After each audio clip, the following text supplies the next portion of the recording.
Lee, yeah, it is, but this lens is supposed to focus up close. And when I tested an hour ago, it was fine. So I don't know what gives. Just my luck. Okay. Anyhow, objective lens.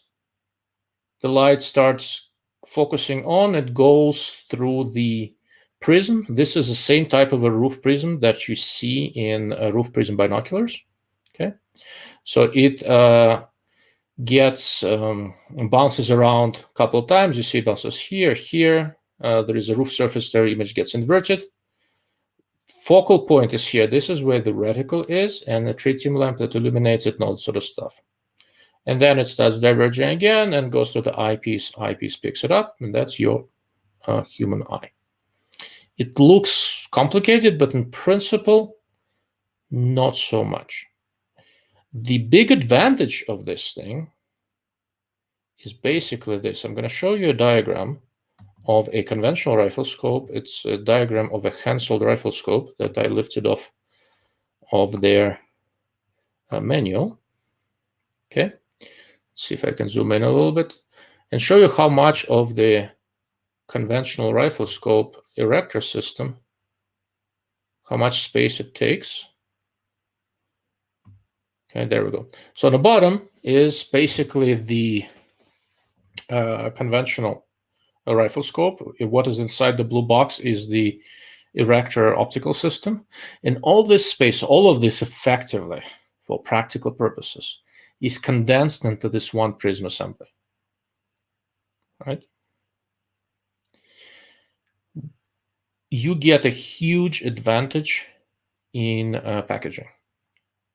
You have a potential advantage in robustness, right? Because in a conventional rifle scope, you've got multiple lenses moving with respect to each other and all sort of stuff. But they only move with respect to each other if you have a variable magnification rifle scope. If you have a fixed power magnification rifle scope, they don't. And there is a theoretical ruggedness advantage to prismatic scopes. I'm not so convinced there is really a practical one anymore, because a lot of modern rifle scopes are built quite well. But there is most definitely a really significant advantage in terms of packaging, in terms of how compact you make this scope, and also in terms of weight, because of the compactness, because lenses are heavy, right? But so are prisms.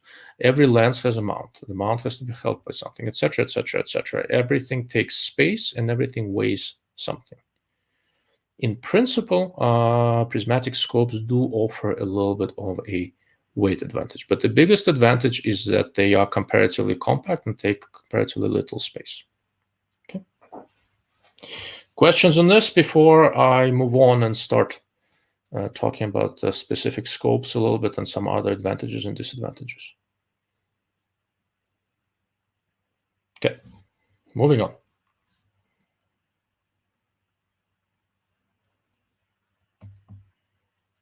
Okay. So, what are the disadvantages? Well, the biggest disadvantage in many ways is that it's basically impossible to make a prismatic rifle scope with a variable magnification. It is possible to make a switch power. The most famous of these are the Elcan switch power prismatics, but it's difficult to get a large difference in magnification. So Elcan makes 3 switch power prismatics. One is the 1x4x, that's the most famous one, and I actually like it. I know it gets a lot of flack. I like it quite a lot. Then there is a 1.5 power, 6 power. Okay. And then there is a tri-power, which gives you 1 power, 3 power, and 9 power. Okay. The way they work is not like in a conventional variable power rifle scope. In a conventional variable power rifle scope, when you change magnification, these lens elements inside the erector tube actually move front and back with respect to each other, and the distances between them determine the actual magnification ratio.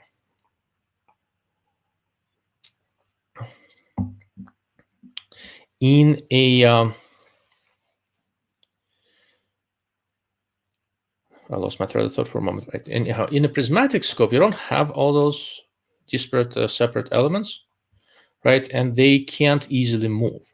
So what a switch power prismatic does, the housing of the, unfortunately, I don't have any of them here, but I used to have an Elcan tri-power that I really liked a lot. Shouldn't have sold it. But what the switch power does, rather than move elements that are in the optical path, it removes or inserts one, right? So what this lever on the side of the Elcan switch power scope does, when you move it, there's going to be some lens element, a prism or something, magnifier, whatever, that gets in or out of the optical path. And the way the Elcan tri-power works, right? Their base unit is 3x magnification, and then there is a little rotary table in there. And what it does is that it inserts either positive 3-time magnifier or negative 3-time magnifier, basically 1/3 magnifier, into the optical path and makes 1 power or 9 power out of the base 3-power rifle scope. Elcan has managed to make it in a fairly durable manner, but ultimately it has sort of become a... Did my camera freeze? How interesting. Okay. Yeah, can you guys, if you guys can hear me, tell me, because my image froze. Give me a moment.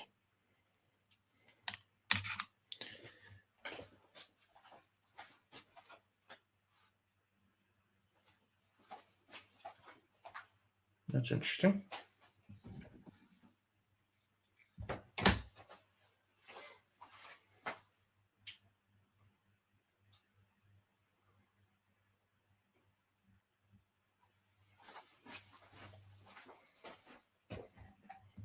Okay, hold on, guys. I'm here. I'm just trying to figure out the hell's happening. This is a first. Hold on.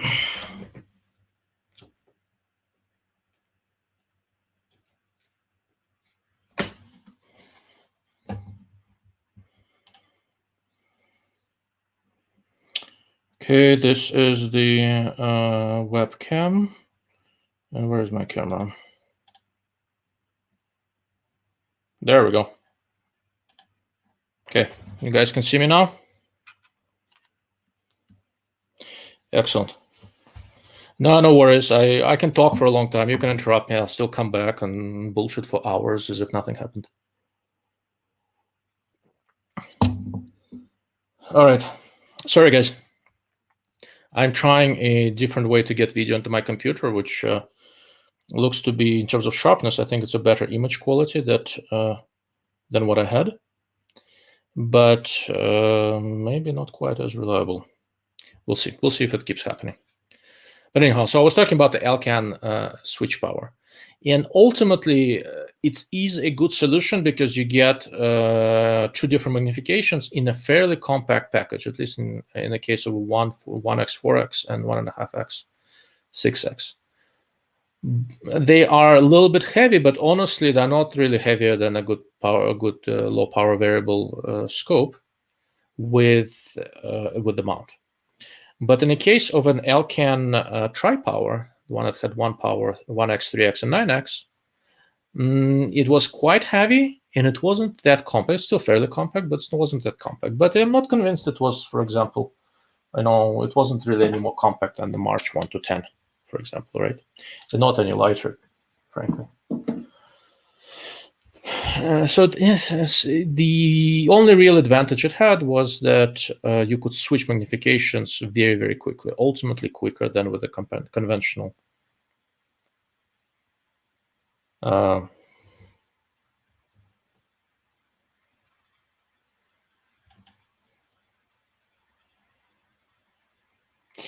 when I was young,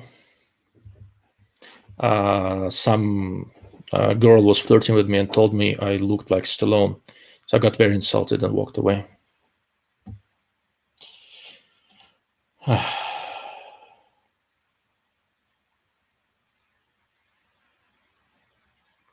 That is actually a good question. We can talk about it a little bit. Okay. So where was I? Yes. So the switch power prismatics sort of became a solution looking for a problem. Would I still want the 1 power, 4 power? Maybe. But when I was trying to decide what I want to do, I basically decided to go with this, right? So when this is the Elcan 4 power with the red dot on top, and this has been my go-to prismatic for quite some time. Unfortunately, all of the Elcans come with this arms mount, which is not awesome. But at some point, ARMS came out with these adjustable levers. I bought them, installed them, and have not had any mounting issues since. Okay. The big reason I went with this is that I have a scale here. So now I have my 1 power and 4 power and some redundancy with an integrated mount and short, and this whole thing weighs 19.6 ounces. Okay. Even the rather diminutive March 1 to 10, which is quite light and quite short, with the mount is 1 pound and 10 ounces. So it's 26 ounces. 6 ounce difference. Is 6 ounces a lot? No, but for balance and stuff, it does make a difference. The Razor Gen 3, by the way, I found my Razor Gen 3, but I haven't been able to. This is the Burris new mount I'm testing, which is not a light mount. 2 pounds, 2 ounces, right? So this together is 34 ounces, but the mount is heavy. Okay. So even the heavy-seeming prismatics still have a weight advantage usually, unless you go to high magnification and still have the size advantage. They're still small. Okay. The other than being fixed power, the other major disadvantage of prismatic scopes in many ways is that if you need to go to higher magnification, the size of the prism starts getting substantially larger. If you've ever seen the high magnification Traktoric scopes, how huge they are and how heavy they are, all this weight advantage that prismatics generally have seems to be going away. To be fair, it is possible to make a more compact, large magnification prismatic. The higher 5.5 and 6 power ACOGs from Traktoric are as heavy as they are because they were intended as machine gun optics. They're really overbuilt, they're super durable and all that sort of stuff. Oh, fuck me. Pardon my French. Okay, guys, stay with me for a moment. I'm going to switch to a different way of doing this. Hold on.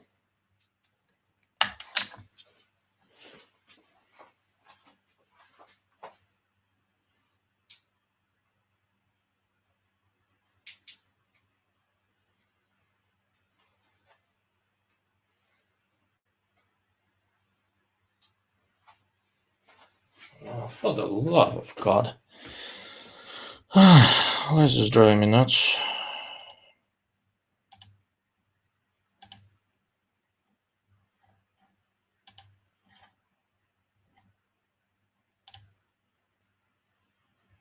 Okay. So this is how I generally do video. And let's hope this works. Okay. Can you guys see me? Yes, I hope. All right. Where was I? Yeah, magnification. So doing magnification with prismatic scopes, higher magnification, starts getting trickier because to get the wide field of view that you really usually want, it's kind of one of the trademarks of prismatic scopes. To get wide field of view and to get high magnification and good image quality, the prism starts getting bigger. And the weight of an object is proportional to its volume, not its area, right? If you need to make a lens bigger in area, it gets somewhat heavier. If you have to make a prism bigger, it's a 3D object, it gets really massively heavier, right? And that has sort of become a little bit of a downfall for prismatic scopes. Another potential problem is that as you start going high magnification, you may want adjustable parallax, stuff like that. There's really only one prismatic on the market that does this. It's a Russian prismatic called DLO. They have a 6 power. The field of view is a little bit narrower, but it's very respectable. And it's really designed for air guns and stuff like that.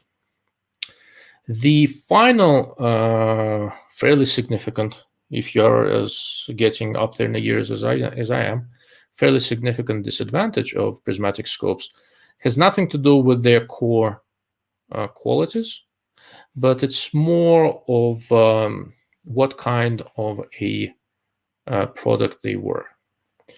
The dominant prismatic, really dominant prismatic scope of the last 20, 30 years has been the ACOG, the Trijicon ACOG. And like most military optics, if you don't need to make something adjustable, don't make it adjustable, right? So a lot of the prismatics made for the military are designed for 18-year-old recruits with very young, healthy eyes that adapt to anything.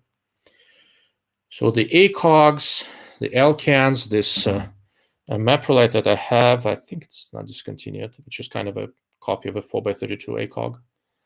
They all have fixed and non-adjustable eyepieces. I can still use that pretty well, and these are fairly low magnification, which makes it somewhat more forgiving. But as you get older, you really want to have an adjustable eyepiece. Okay. All right. That's sort of the general overview. If you guys want history, I can go over that a little bit. I also wrote an article on the history of prismatic scopes and all that for Carbine issue from Guns and Ammo 2019, I think, if you can still find it. I have a history of how they came out and some of the early ones from England, the Tryhawk and the Susat, and then Elcan and Trijicon and all those. There were several early versions, and they talk about how to orient the prism the right way and all that sort of stuff. But that's kind of history. If you're interested, I can go over that a little bit. In practical considerations, what has been happening with the prismatic scopes lately, and really the reason why I'm doing this live cast on prismatics, is that some manufacturers in China, more than one, and also I think at least one in Japan, figured out how to do a really respectable prismatic scope for not a lot of money. I always like prismatics. The way I look at a lot of this stuff is really application specific. If I don't need a lot of magnification, if it's a close to medium range rifle, I'm not itching to put something large and heavy with a lot of magnification on it. For example, the stuff like the Razor Gen 3 that I have here, it can work for everything, right? But it is at its best on a DMR type rifle that can be used for everything from up close and personal to 1,000 yards to a good distance. Given the weight of all this stuff, I'm not itching to put it on a gun that doesn't require it. However, I can think of a number of applications where the non-magnifying red dot or holographic is simply not enough.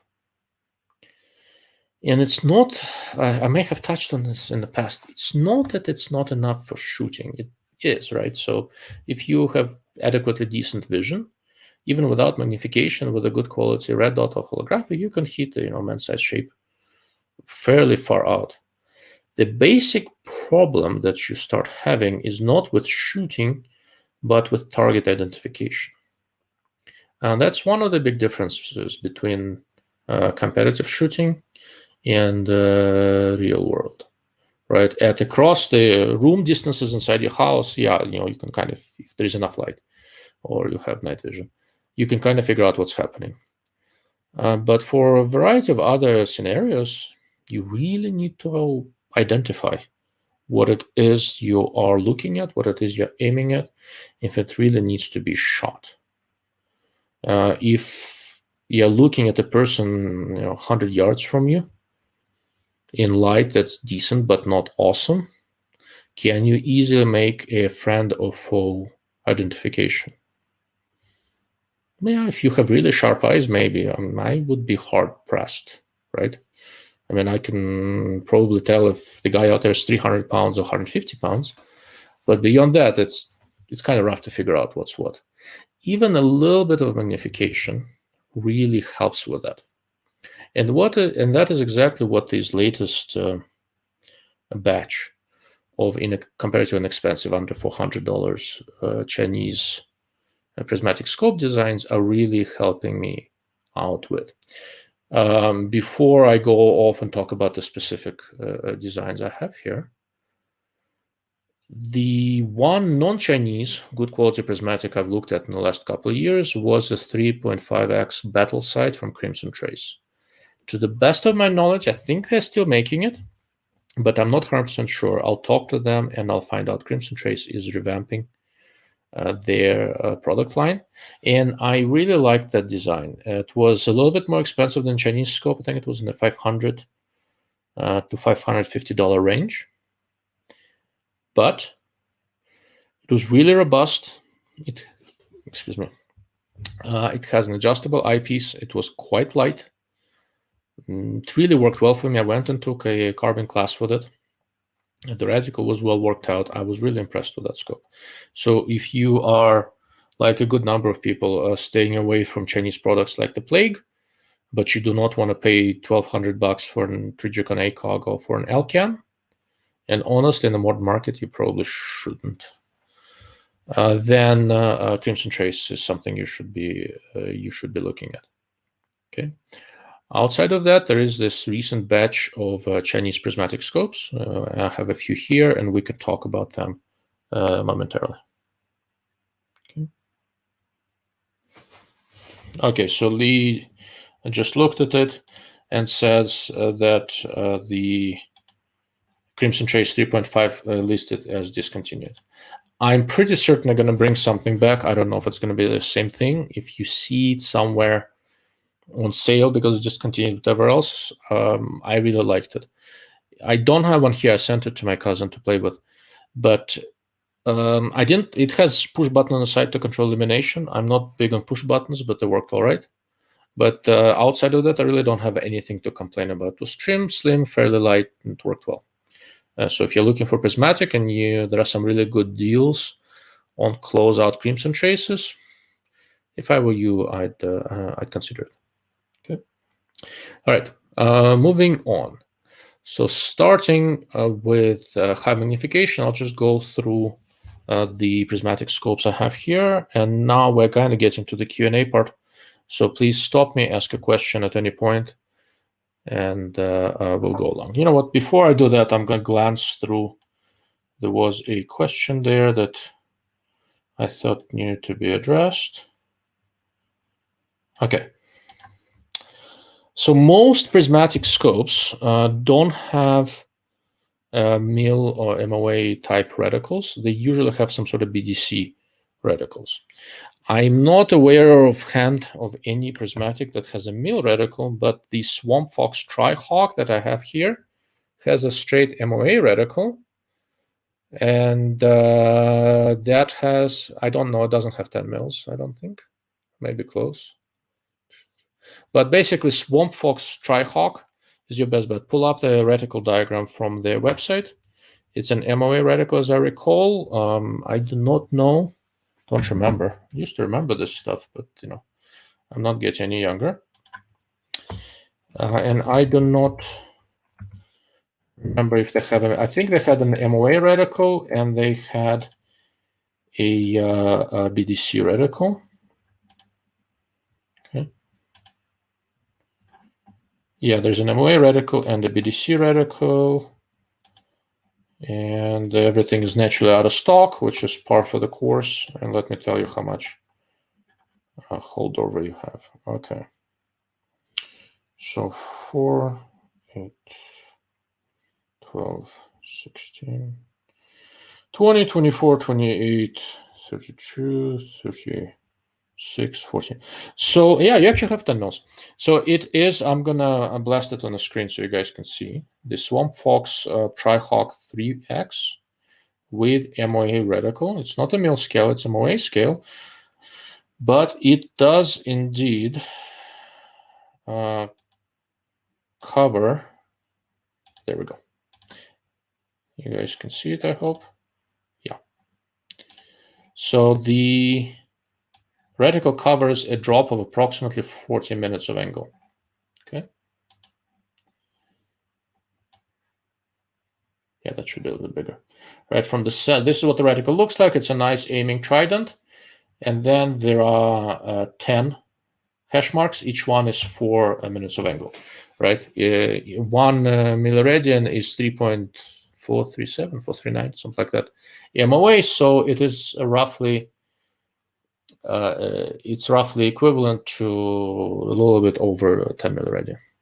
Okay, this is probably the closest that I can think of. Okay.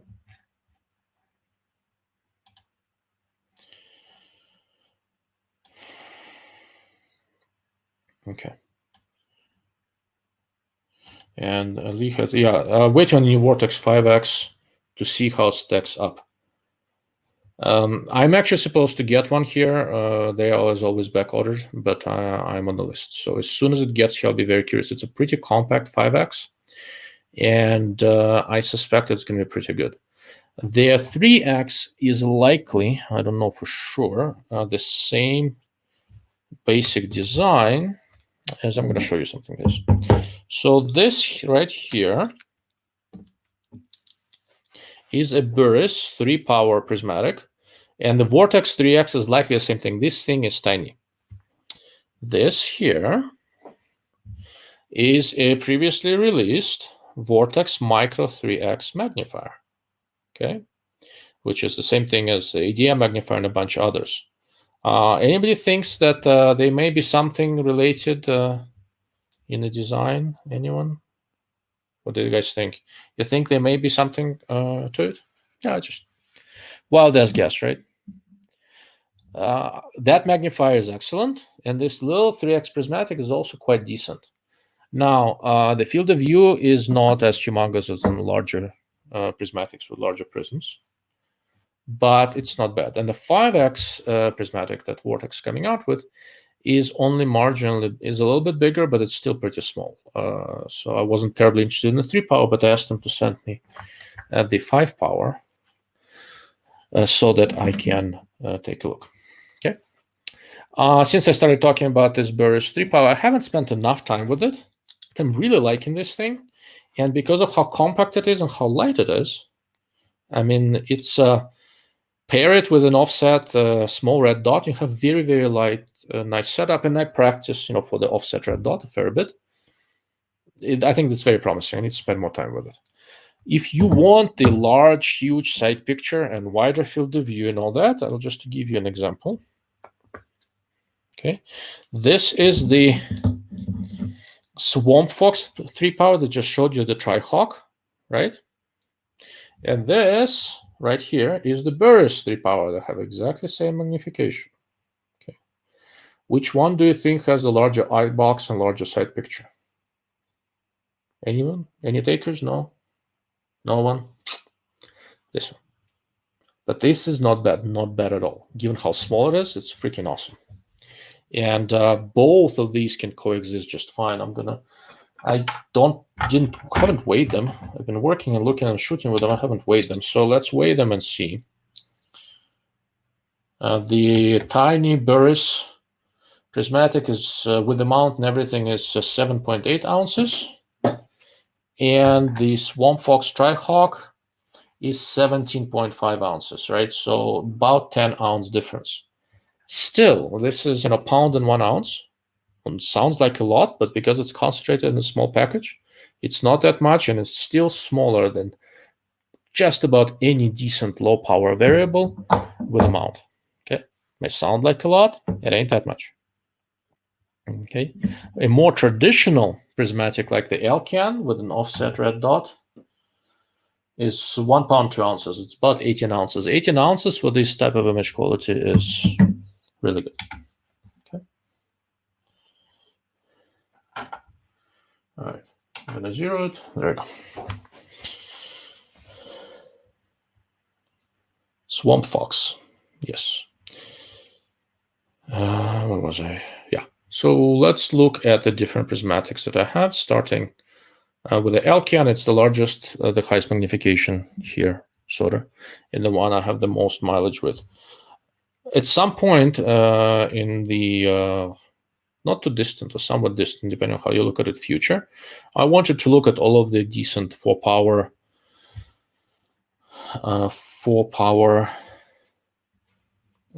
prismatic scopes on the market, and I did. And I did a comparison of this guy and Trijicon and the Leupold hammer. And then this was the one I liked the most. I didn't like the 4-power ACOG all that much. It was a very respectable scope, but this sucker optically was just better. And it's not, wasn't that close. Then I looked at this next to the Hensoldt.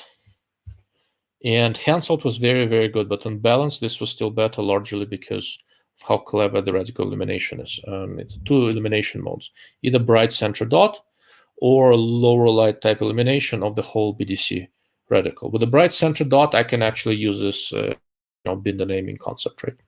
And I've taken a couple of classes with it. This works very well for me, and with an auxiliary dot, it's great. But together, I know it's $1,500, and the eyepiece not adjustable. I don't know how long I will be able to use it. When my eyes can't do it anymore, I'll give it to my kids, right?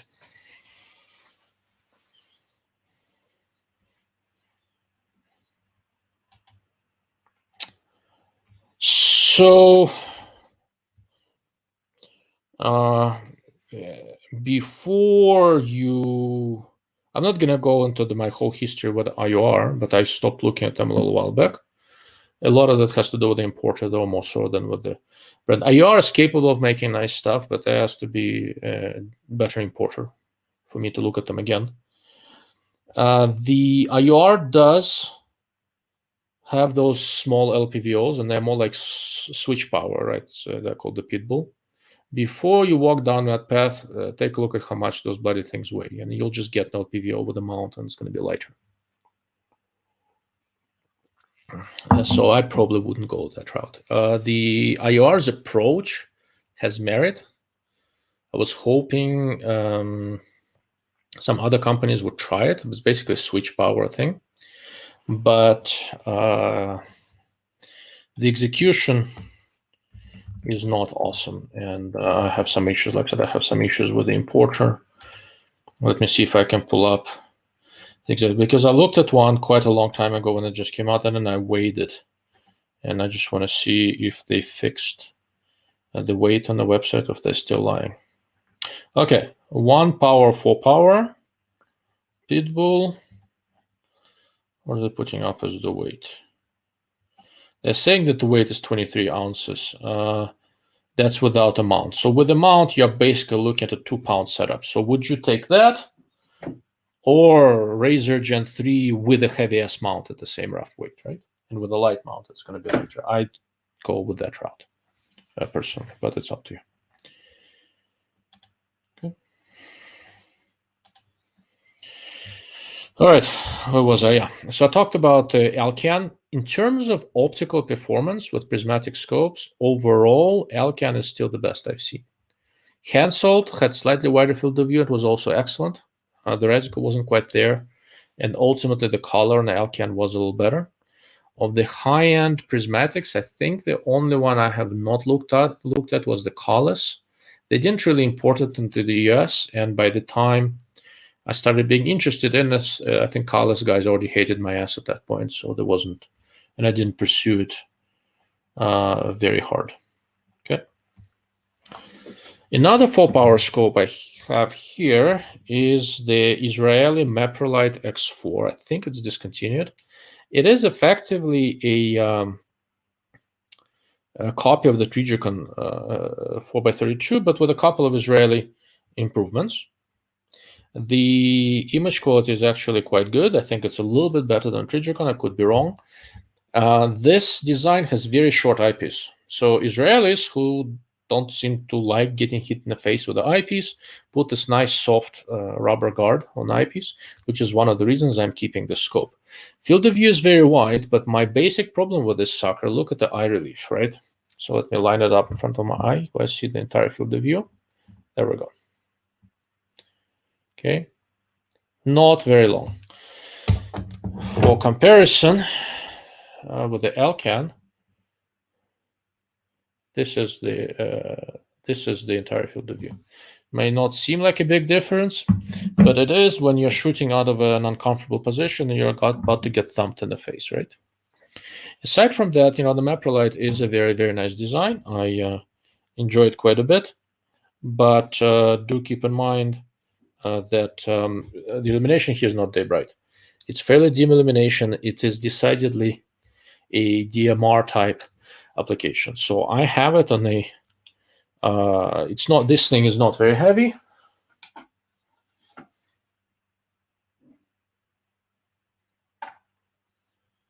It's almost exactly 1 pound with a mount, which is 16 ounces, which is not too bad at all. It's optically good. It's robust. It hasn't shifted zero on me, and I do have it set up with an offset auxiliary sights. In this case, iron sights from XS sights. But that's going to be part of the series. So I'm going to do a new video series. I'll sort of tongue-in-cheek call it the Guns of the Dark Lord. And I'm going to go over how I set up different guns, and you'll see all these different prismatics in the way set up in the way God intended them, so to speak. Okay. Well, not all. Some of these need to go elsewhere, right?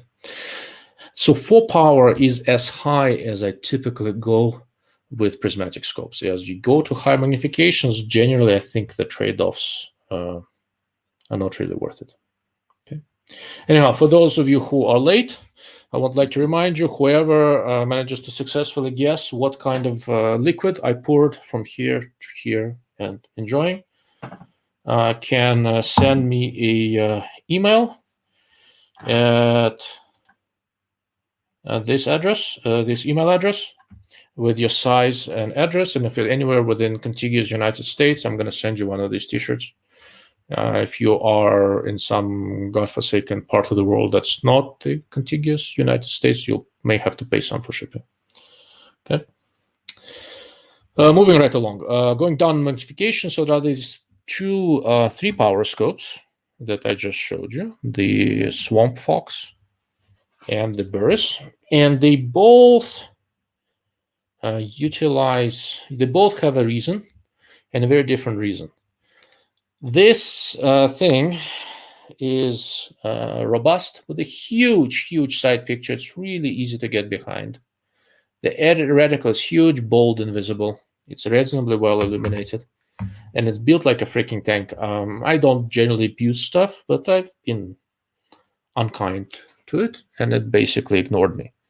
Now we're getting to designs that have adjustable eyepieces, and this is critical. I can adjust this for my eye. And for how much longer I'll be able to use the Elcan and the Meprolight, I don't know. For now, I still can. It's not too bad. It doesn't give me any really significant.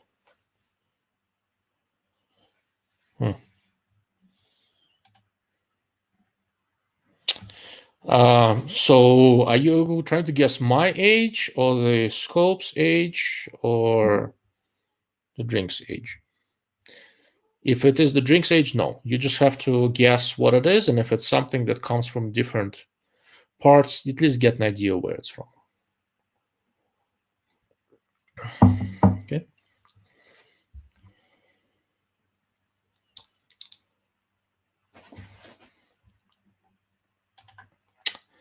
So you are getting close. It is a bourbon, but it's not Booker's and it's not cask strength. But good call. I have a bottle of Booker's here somewhere. I need to open it. Okay. Burris 3-power, right? Lining up behind it is also pretty simple. Field of view is not as huge. Reticle is not as prominent, but it works. And I think it'll work reasonably well. I'm very curious to see how it holds up further out. This thing is freaking tiny, and you can shoot good distance out with it. I'll do a proper review of it. There are a couple of things I like, a couple of things that I wonder about. But one of the reasons to have a prismatic scope is the compactness. This has it in spades. Okay. Okay. Good call, but no. Billy was wondering if it's Michters. It's actually a good point. I haven't had Michters in quite a long time. I need to go pick up a bottle. Thank you. Good suggestion. You guys are going to make me into an alcoholic, and I'm not sure my liver is going to thank you. All right, so we looked at the 2 3-power scopes. Next step down, and one of the biggest surprises for me was the Primary Arms ACSS 2-power scope. It's quite compact, right? Let's see how much this weighs. 11 ounces with the mount and everything. Huge, nice field of view, very easy to get behind, prominent reticle. It's really simple scope to use. 2-power does not sound like much, but it is quite a bit if you're trying to figure out if whatever you have there is worth shooting. And notice, so the prism in this thing is here. This is where the prism housing is.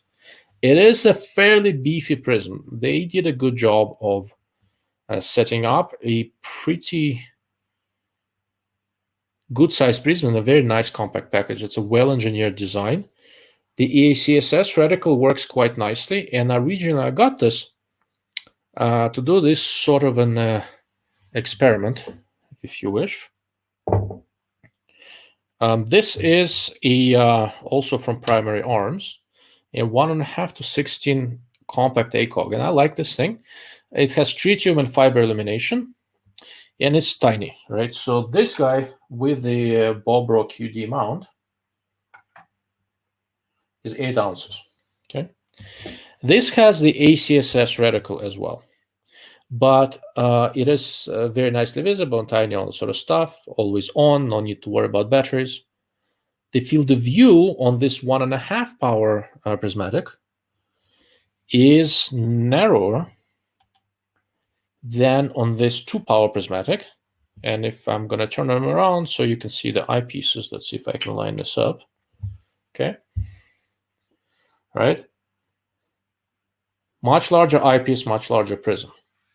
This thing is tiny. The penalty in weight between this and this is what, about 3 ounces, something like that. For you compensate for slightly heavier QD mount. What I wanted to see is on transitions, when I transition from target to target for transitional speed and things like that, what I wanted to see if there is going to be any sort of a significant difference between the two. When you do the transitions, this is one of the things where a magnification of an optic works against you. It's not just about field of view, it's also about magnification, because as you're transitioning, you're losing depth perception between the two eyes, the one that's looking through the scope and the one that is not. And I wanted to see if the substantially wider field of view of the 2-power prismatic from Primary Arms is going to compensate for the lack of, for the lower magnification, for the magnification difference compared to the compact ACOG, and it's pretty close. On transitions, I'm still slightly faster with the lower magnification compact ACOG. Now, to be fair, this does not have an adjustable eyepiece, but given how low the magnification is, I think I'll be able to use it for quite a long time. In practical terms, my wife went and took a rifle class with me once and really enjoyed it, and I set this up on her rifle. And since it doesn't require batteries or anything like that, nice and durable, surprisingly decent image quality, she doesn't do longer distances. I think this is a near perfect sight for her. Okay. Where was I? Yeah. And continuing to move further down in magnification is another Swamp Fox. This is a blade. This is a 1-power prismatic. It is from the same series as the Tryhawk. So this has 9 really oversized prisms. So the field of view is wide and the side picture is just huge. 14 ounces together with the mount. Sounds like a lot. It's not. Unlike many other designs out there, this sucker has an adjustable eyepiece. So I can tune it to be just exactly 1 power. So that is perfect for my eye. Reticle is huge, bold, and visible. It works really, really well. I was really impressed with this thing. This is, I think, the third one I have, something like that, because on scopes like this, lining up the reticle exactly to the center is not so simple. And I had a couple of earlier ones where it was not centered and rotated and stuff. But I think it looks like they got it done. Okay. So that's the overview of all the different prismatic scopes I have here. Where do they fit? To me, the 1 power, 1.5, and 2 power prismatics are basically, this is what you would use instead of a red dot if for whatever reason a red dot is not ideal for you. You'd use the 1 power blade from Swamp Fox. If you have astigmatism and you just need something to focus on but you don't want magnification, or the 1.5 or 2 power prismatic is something you'd use where you still want to go fast, but you need to add some additional ability to identify your target. Okay, that's basically where 2 power and under prismatics are really at their best. Once you get up to 3-4 power, you can shoot pretty far out with a good 3 power optic. And this is already kind of on the borderline between DMR type use and close range. And for these kind of scopes, I like to set them up with either piggybacked on offset red dot sight, partly for redundancy and partly to have something fast for close range. None of these inexpensive red dots truly have super day bright illumination. It is fairly bright, and on the ones where the reticle is bold, and Swamp Fox does this really, really well, they're really, really fast to pick up, but it's still not quite the same as a red dot. And when I'm really going fast, interestingly, the Elcan on its high on the day settings gives me that really, really bright dot, and it's not any slower than 3 power prismatics. But these 3 power ones, they're comparatively compact, comparatively light, and they sit in this sort of like a no man's land in a way, where they do a little bit of both and do so in a very compact package. You can almost stretch it into DMR use, and you could almost stretch it into a close quarter, and it can do both in a pinch if you train. Okay, but as is, for a lot of this stuff, I like redundancy, so a lot of my guns have either offset or piggyback red dots or iron sights and stuff like that, and there is a reason for it. When you are when you're using a fixed power scope, prismatic or otherwise, having something without magnification for close range is not a bad idea to have, even if what you have really is a low magnification scope. For example, for my wife's rifle, I have this 1.5 power compact ACOG set up, but I also have a C-all sight. I need to do a video on those. A C-all sight set up on a 45-degree mount for backup, just in case.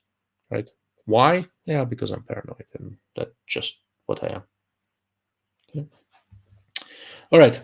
I have a question, and I'm going to address it in a moment. First, I'm going to have a drink. Based on how good your guesses are, I think I'm going to keep my t-shirts.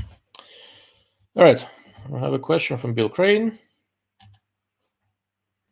How does a 3X do on a rifle with a fixed front sight? I do not know, because I do not have a rifle with a fixed front sight where you put a 3X prismatic scope on. I have one with a folding sight, and if I remember correctly, with 3X you see very, very slight shading on the bottom, but not much at all. It's to me, it's perfectly usable. On lower magnification, you see more of the front sight. On higher magnifications, it is so defocused that if you're not looking for it, you barely know it's there. Okay.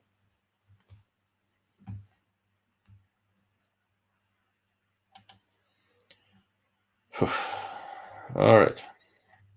What else you have for me, guys? It's a slow day. Nobody has any questions? Prismatics, precision rifle scopes, guns, knives. Pick your poison.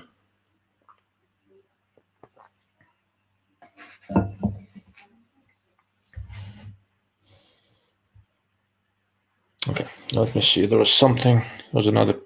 While you guys are thinking of questions, there was another picture I wanted to pull up and show you. Okay, here we go.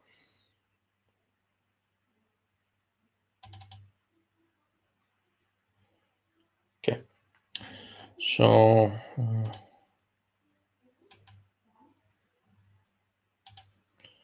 so here's a picture of that crimson trace that I took a little while back, and this is a pretty standard setup for me. Okay. Let me see. Can you guys see the picture? Yes, you can, and you can see my mouse. Yes, you can. So this is the Crimson Trace 3.5 power battle sight. In an offset mount here, what I have is I think this is a Hawk microsight. It is the same exact. Yeah, it is the same exact red dot. I have two of them that sits on my Elcan, and it's surprisingly robust.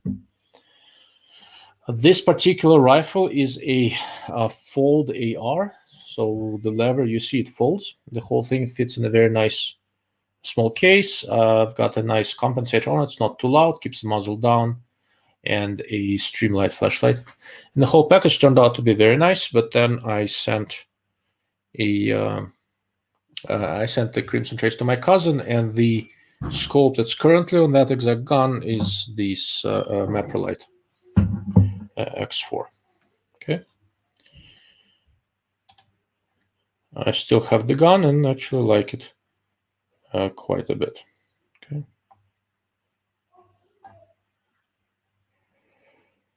So, where was I? Here was the window. Here. Okay.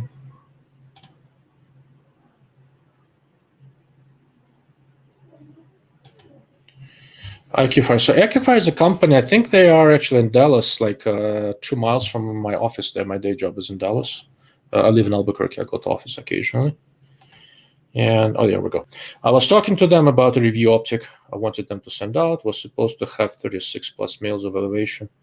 Not sure what quality they are yet. So I talked to the guys at Acufire a year ago at SHOT Show. At the time, they only had thermal and night vision. I vaguely recall that they had a couple of conventional scopes on their website, a 1-8 and a 1-6, and something a little bit more precise. I just pulled it up. There we go. So I'll, for those of you who are not familiar, I think this is new. I have not seen this yet.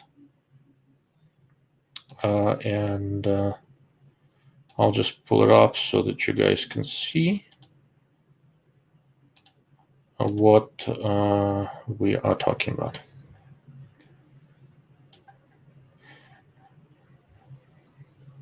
Can you see it? Yeah. So at this stage, I know really nothing about these guys other than, I've talked to them at SHOT. I doubt they make any of this stuff themselves. They have some sort of a design from Japan or elsewhere. I really don't know from where. At under $1,000. I don't know. We'll see. Okay. If you GTM, if you have a chance to look at it, please let me know how you like it.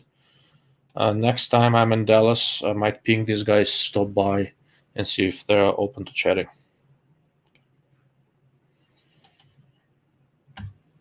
Can you compare the return to zero of the mounts?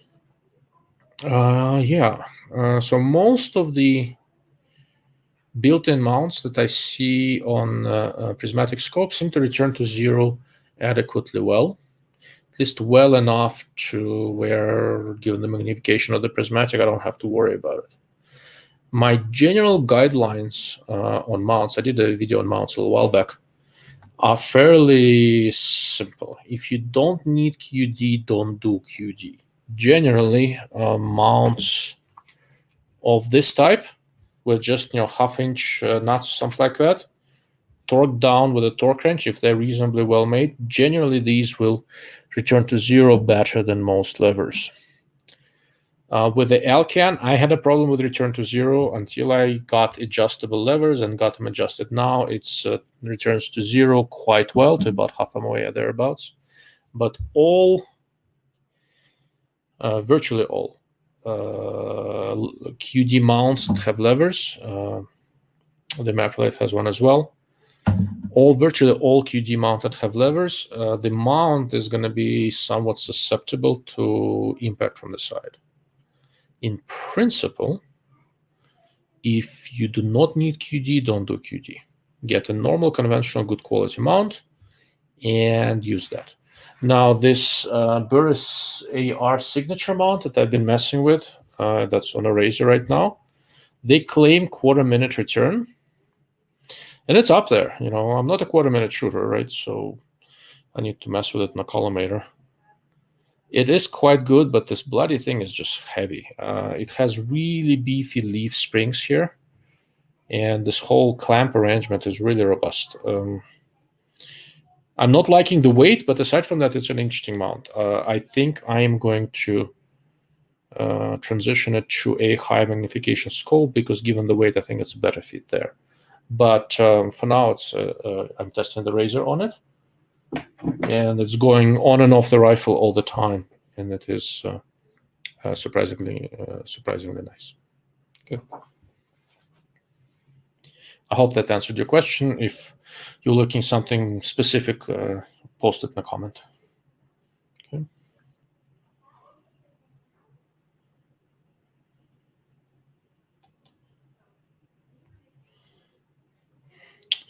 What do you think of the Crimson Traces Series 5 scope? I picked up one on clearance and pretty impressed, and having a hard time getting it to focus, so there is no CA.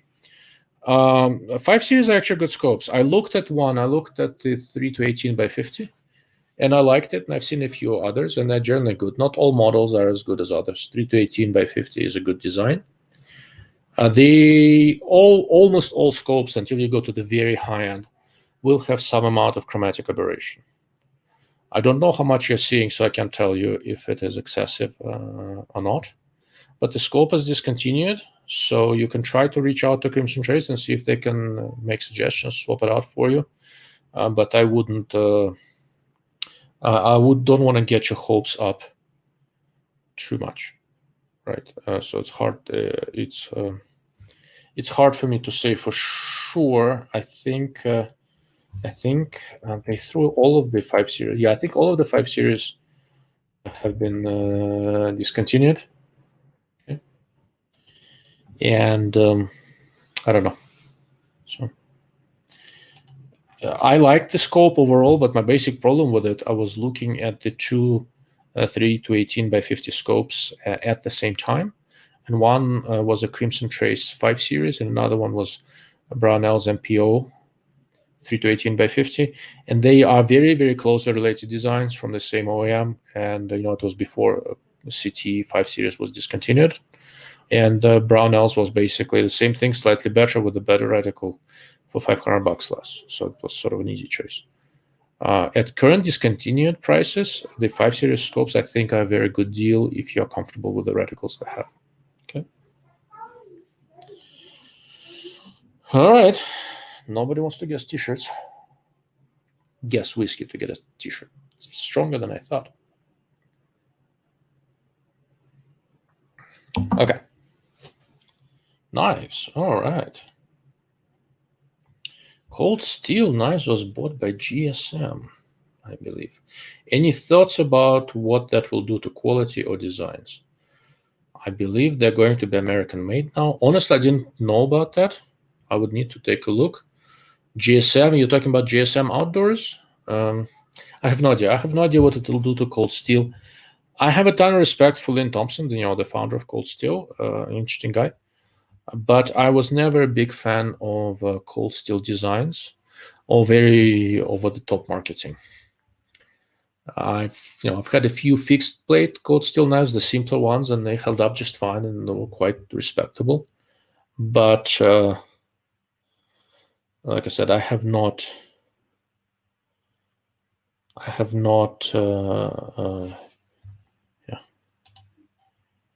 GSM Outdoors, that's right. I don't know what GSM will do with it. I'm very curious, and I'm probably do I know anybody at GSM Outdoors? Not offhand. I'll need to look it and see if I can find out. I would love it for cold steel manufacturing to come back here and for them to do some more modern designs, but there's been so much stuff that I just don't know where it's going to go. Okay.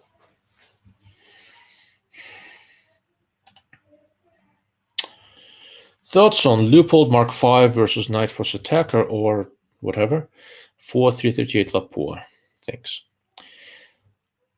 So I get these questions in my earlier in the live cast. I said, look, I'm getting so many questions and it's hard for me to answer them all individually in via private message and all that, and I prefer to do it on air. Here's a perfect example why. Because most questions like this, and David, please don't get me wrong, I'm gonna make sort of an example of you.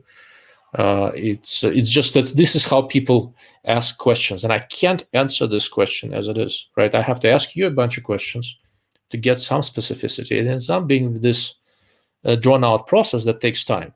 And I much prefer to do it here in a live cast where you can ask follow-up questions right there and then and see if I can help you clear this up. This is much easier to do in this format than it is via emails or private messages and stuff like that. Okay. So which Mark V and which Night Force, right? Which attacker? There's a bunch of different models. What is your reticle preference? Do you like tree reticles or meal scale reticles, right? If it is a 338 Lapua, do you really shoot it out to a mile and further or not as much? What kind of shooting you really do with it? I assume it's some sort of a long-range precision, but honestly, I've seen 338 Lapua hunting rifles too. So what are you doing with it?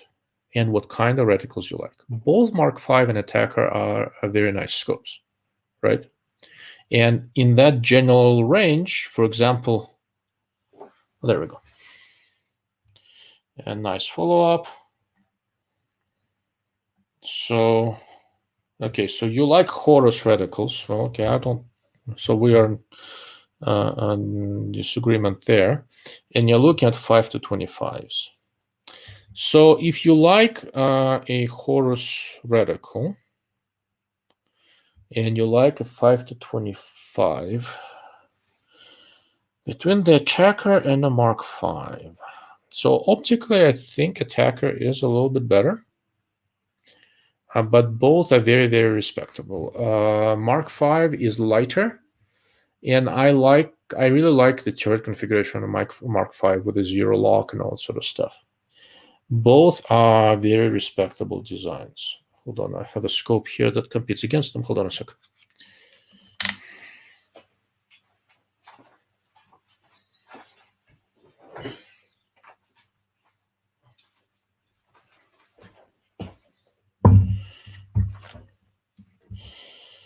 So in the same general price range is also the Leica Prs Scope, this guy.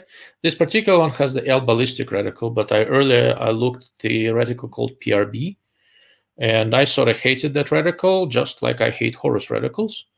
Since you seem to like Horus reticles, you might like it. In terms of basic image quality, I think this is a little bit better than the Mark V and Attacker, although all of these are close. The arguably biggest difference with the Leica PRS is that it is very forgiving to look through, and I'm not talking just about the eye box, right?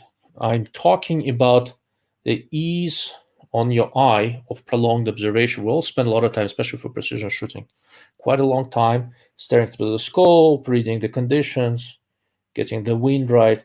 This scope is quite forgiving to get behind. It's good in that regard. But the way Leica tunes colors, right? This is a joint Japanese-German design. They get some sub-assemblies from Japan, a modified optical system, and assemble and align it all in Germany, tweak it in their way. This is a really nice scope. It has nice turrets. It has good illumination. If you like the PRB reticle, this should be in your list, because for prolonged observation, I get less eye fatigue from this than from Mark V or the Attacker. Although, to be fair, all three are good designs. And in this general range, if you step up to right around $3,000, another $200-300 up, I think, is the Minox ZP5 5 to 25 by 56. And this batch, optically, I think Minox is slightly better than all of these, but it is a bigger scope. So if the reticle works for you, I think Leica PRS is worth looking at. It's a nice design. I like it with a different reticle, but I've now spent enough time with it where I think this configuration is going to end up being added to my list of recommendations.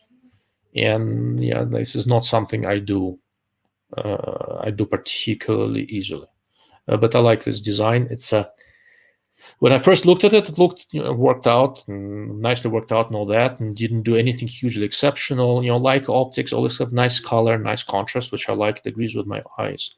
But then, as I spent more and more time using it, spent more and more time behind the scope, I realized that the amount of eye fatigue and brain fatigue I'm getting from it is comparatively minimal, right? And this is as you get higher up in price range, aside from the mechanics, the resolution, contrast, and all that, one of the things you notice between the really high-end stuff and the stuff that's just below it is how long you can use this thing without getting tired, right? I mean, for really my own personal use, I use tangent thetas a lot, and I use marches quite a lot. And tangent theta is by far, by solid margin, the most forgiving in terms of how your brain processes the image. One of the most forgiving designs I've ever seen. And a Leica in its price range is probably the best one of the bunch from that standpoint.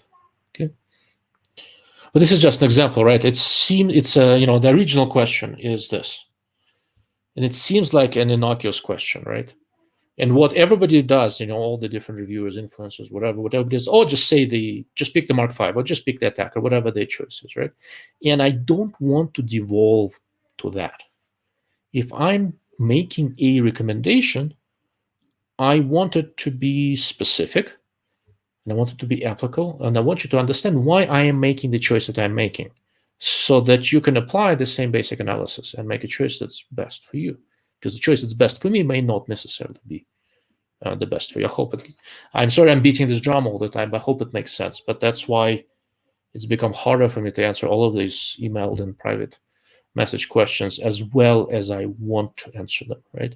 I either have to answer them poorly, or answer them fewer of them, or answer them in a different format. And I prefer the latter option and do it during the live cast. You're very welcome, David. Thank you for chiming in and listening. Okay. Whew. Lots of talking. All right, guys. What else you got for me? Is there anything that I missed earlier? Let's see.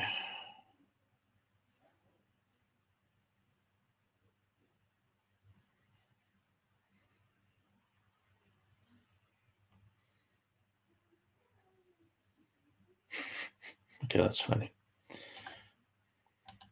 So earlier when my camera crapped out, Omaha Knife goes, he caught some of us listening without watching. So the gentleman behind Omaha Knife, his name is Curtis, and I am trying to harass him into doing another live cast with me about knives and about sharpening. And he's whistling out so far.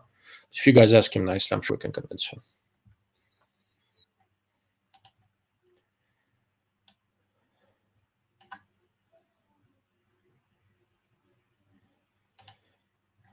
Yes, that is correct. So you can do membership on YouTube, and you can do membership on locals. I must set the price generally a little bit cheaper on locals because locals takes 10%, YouTube takes 30%. And the way locals works is in order to be able to comment on existing posts, stuff like that, which is a pretty good way to ask me a question because then I get notification. You have to be a paying member, right? If you are just a member of the site. You can read everything. I make a few posts, supporters only. But if you're a supporter, and because I'm a 30 cal guy, I set the monthly price at $7.62 a month. Then you can ask questions in the comments, and I'll get to that the best I can. And basically, people who financially support my website get first dibs on my time. That's how I'm trying to set this up, because answering everything in real time is now beyond my ability to time manage, as much as I am ashamed to admit it. Yes, knife stock. Mr. Omaha Knife. You heard the people, at least one people, maybe more people. We should do one on knives.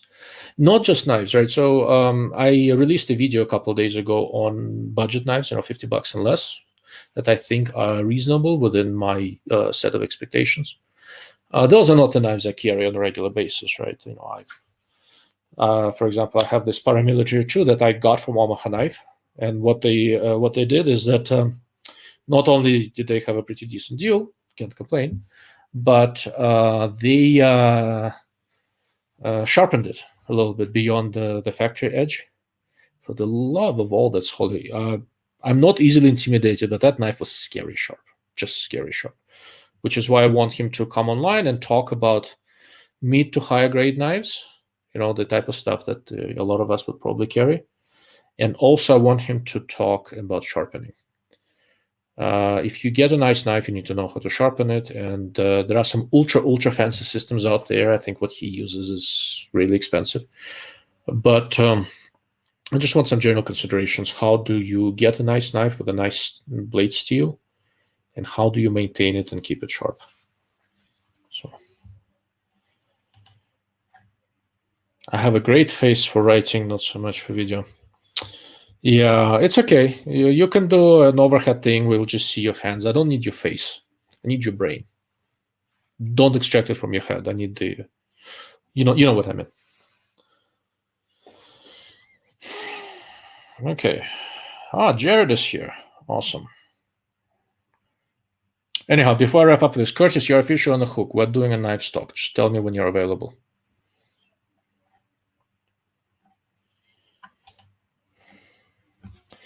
What is your opinion on a scope sunshade? I don't see many used by competition shooters. If you do not need to put a clip-on in front of the scope, and if your scope has a sunshade available to it, you should use it. Always, at all times, in all lighting conditions.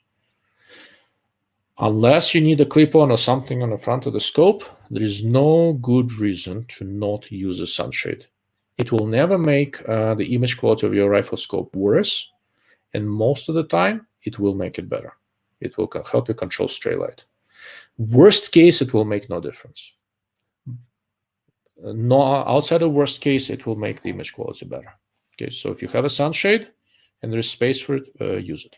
Okay, I even use a sunshade on LPVOs when I can, right? Like Vortex Razor Gen 3. Ow, that dropped on my freaking toe. So this is what the scope looks like. And now, together with my toenail, this is the sunshade, right? I set up the rifle for it because I have the prism on it and all sorts of other stuff, so that it's just in front of the sunshade. Generally a good idea.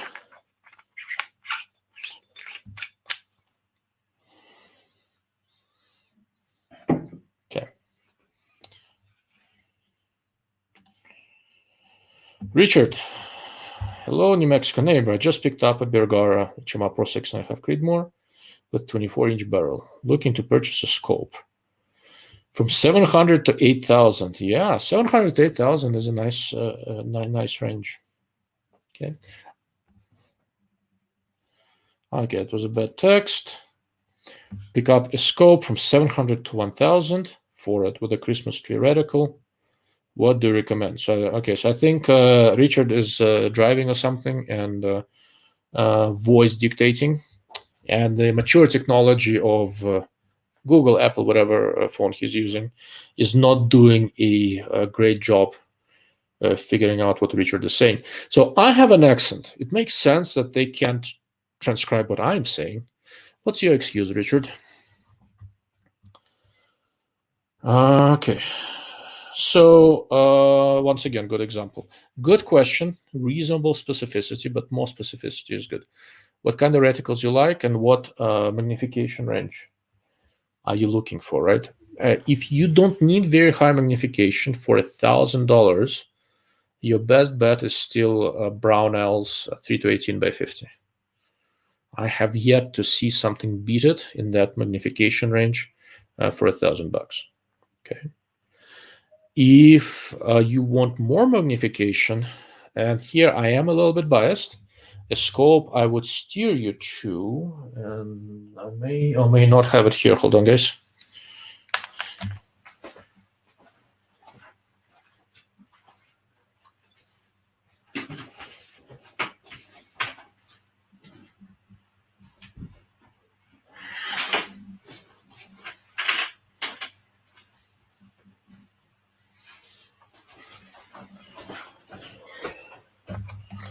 All right, so this is the Miopter 5 to 30 by 56, and for $1,000, if you want high magnification, this is one of your better options. And to be fair, I'm biased because this has my reticle in it, so I like it. Reticles are important, and there are a lot of designs that are brought down by reticles that are not great. If you like, yeah, Christmas tree reticle. You should for $1,000, if you want more magnification, you should consider this Miopter. There's not everything is perfect with this scope. I don't know, like the elevation turret locks, the Windows doesn't. I don't know why, but at $1,000, I think it does a lot of things right. If you can find an Athlon Ares ETR in this price range, it is a good option. Though in my opinion, the reticle there is slightly too thin, but it is a good scope. And if you want to be closer to 700, honestly, Vortex Strike Eagle 5 to 25 is a very respectable design. And Element Optics Titan 5 to 25 by 56 is certainly worth looking at. Okay. All right. So Trapper Paul says that thing is a beast. Yeah, compared to prismatics, it's a beast. For precision scopes, it's actually not that different weight-wise. And since you brought it up, I'm curious. I have the scales here, so let's see what it weighs. 2 pounds, 8 ounces, right? So it's right. And it has one ring on it, right? So its ring is small in aluminum. So it's like 38 ounces. 38 ounces for a precision scope with a 56 millimeter objective is pretty normal. I mean, it's not unusual. Okay. So to reiterate Richard's original question, for 6.5 Creedmoor, $700 to $1,000, a rifle scope with a Christmas tree reticle, and at $950 thereabouts, Miopter Optica 6, 5 to 30 by 56 would be at the top of my list. And closer to 700, Nexus Element Titan is good. And honestly, I like the Strike Eagle 5 to 25 by 56. I think they did a pretty respectable job with it. Swamp Fox has a scope line called Warhawk that is also, I think, very, very respectable. But if I remember correctly, it doesn't have zero stop. I kind of like to have a zero stop. If that doesn't bother you, Swamp Fox Warhawk is also worth looking at. Generally, so on my legacy website, opticsthoughts.com, if I remember, I'll put the link on the bottom. I have all my recommendations hashed out and by price. Okay. And if you look there are some fairly detailed recommendations by price, by quality, by application, all that sort of stuff. Let's see, what else we have around 1,000. I think it's a little bit more, but if you can find Citron S3 6 to 24 by 50 front focal plane, it's actually pretty decent, but I don't think they have a good Christmas tree reticle. There have been some changes there, so it really depends, right? So I pulled up the page. I'm trying to see if there's anything there that I missed? No, I think that's largely it. The only other option, and it's sort of a safe choice that I can think of, is the Vortex PST Gen 2, 5 to 25 by 50, and it has Vortex's EBR7 reticle. If you like Vortex reticles, I mean, it's a very, very respectable design. Now, if you like to spend a lot of time on high magnification, larger 56mm objective would work better for you. So, and let's see. Oh, there you go. So Richard stopped and typed it up. I think we worked it out, Richard. Good question. And if you happen to be in my neck of the woods, give me a holler. You're welcome to stop by and look at all the scopes I have here and see if that that helps you make a decision. Okay. David Leslie, what was that link again where you recommended by quality and price? So I'm going to put a couple of links in the comments so you guys can see. I have a legacy website called opticsdots.com. Okay. And I have recommendations there for rifle scopes, binoculars, spotters, and I'm a little bit on cameras and stuff like that. I have affiliate accounts with a few makers, right? And a few through Aadmount link through the few retailers. And if you go and click a link through my recommendations, I make something from it. But on my new Dark Lord of Optics website, I don't like the affiliate marketing concept too much. I prefer to be supported directly by people who just want to support my efforts. So I keep the new website free of affiliate links. The legacy website has them and the recommendations has them, and I try not to abuse it too much. I do appreciate it when you use my links, but that's not really why I'm here. To do things with affiliate links, you basically have to figure out what people are looking for and go and stick your affiliate links everywhere. I just don't want to do it, right? So I look at products that I think are worthy recommending. I set them there, whether they're in stock, out of stock, or whatever else. I set up a link so you guys can go see, and I'm done. I don't want to play the affiliate marketing game. But like I said, they're there. There's a link, and you can figure out where they are. Okay. Let's see. The way my legacy site goes, I'm basically going to keep updating recommendations. Occasionally, you'll see some long-form review there, but most of it is there for historical purposes. I've written a lot of stuff over the last decade and a half, and it's all there. Okay. Ooh. So, Butler Creek scope covers caps, or is there a better choice? I don't think there is a worse choice. I'm not sure that just leaving them open is not a better choice. Butler Creek company, I think, got purchased by someone or something. All of a sudden, a few years ago, the quality went to shit. Basically, if you look at them hard, they break. For expensive, high quality, nearly custom fitted, they're specific for every scope model. Caps, the best by far is Aadmount. I'm gonna pull up a link. Hold on. There we go. I'm gonna put it in the comments, and I will put it up on the screen as well so you guys can see. Okay. So Aadmount is the guy who makes these mounts that I like so much. I got a hold of him a few days ago. He had so many orders for caps that are so popular, despite being expensive and all that, that he just does not have time to make mounts right now. He's really focused on caps. He's making caps. These caps are amazing.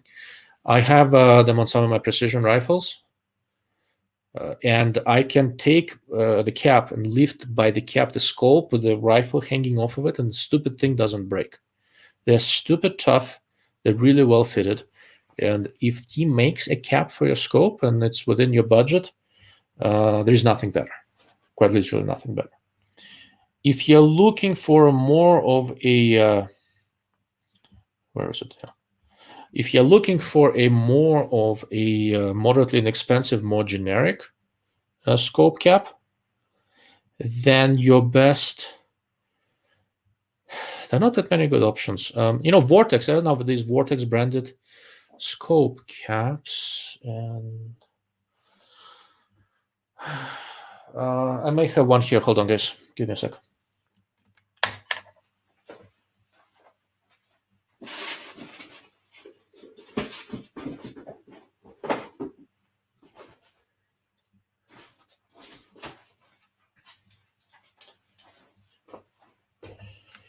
No, I don't have them here. But Vortex makes these scope caps. I'll just pull it up on the screen so you can see what they are.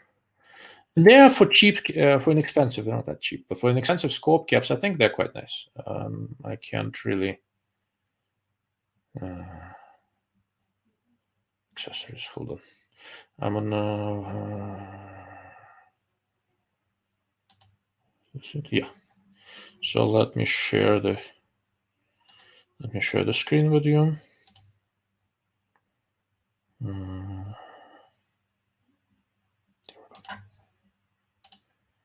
Okay. So this is Vortex website. This is MSRP. They are quite a bit cheaper. The Defender flip caps. So Vortex Defender flip caps are for inexpensive ones. I think that's the best right now. Obviously, Vortex doesn't make them. Somebody makes them for him. And that's pretty much that.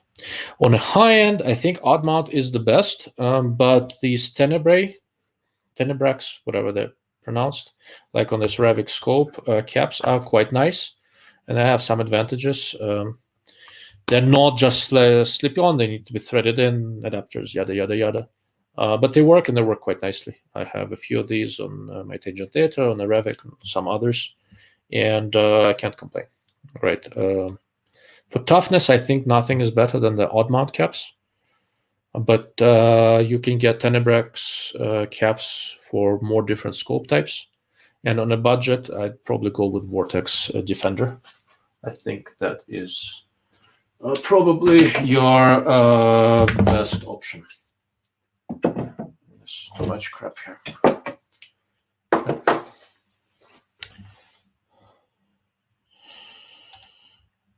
Oh, Richard, it's no problem at all. I think we figured it out.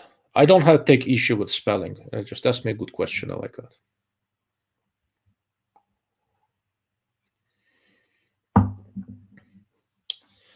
Okay, where were we?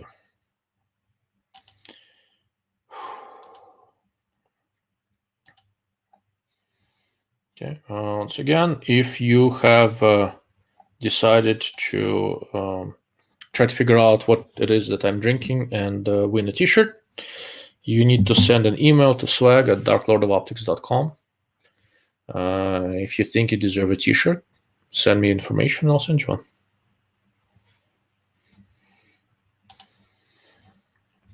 I appreciate your effort, but no.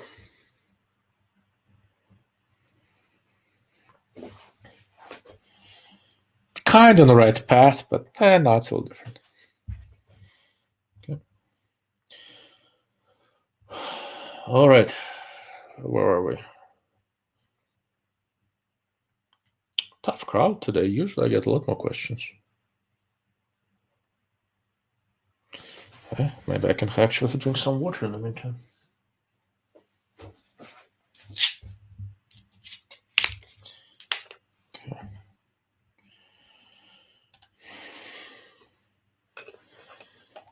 Okay.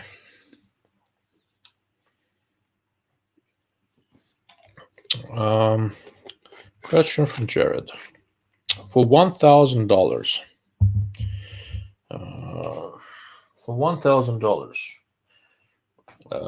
Zeiss Conquest, it's V4, it's not Z4, V4 4-16 versus Brownell's MPO 5-25. It's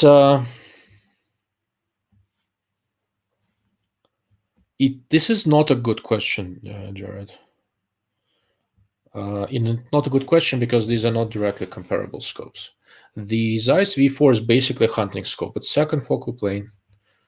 It has hunting reticles, and that's what it's for. Brownell's MPO is a front focal plane scope aimed at precision shooting. So it's not really an apples to apples comparison. That having been said, I like the Brownells MPO, and I do not like the Zeiss V4 scopes. The ones I've seen varied all over the place, and I was really not happy with them. With the Brownells, though, I really prefer. 5-25 was quite good, but the 3-18, comparatively speaking, was better against the competition. So if you're looking at 4-16 Zeiss for a tactical precision application, I think that's a bad choice. But the 3-18x50 MPO is a good choice. For $1,000, I don't think you can do better from what I've seen. I have a question. 1 second. Absolutely, take your time. So the way I do this, right?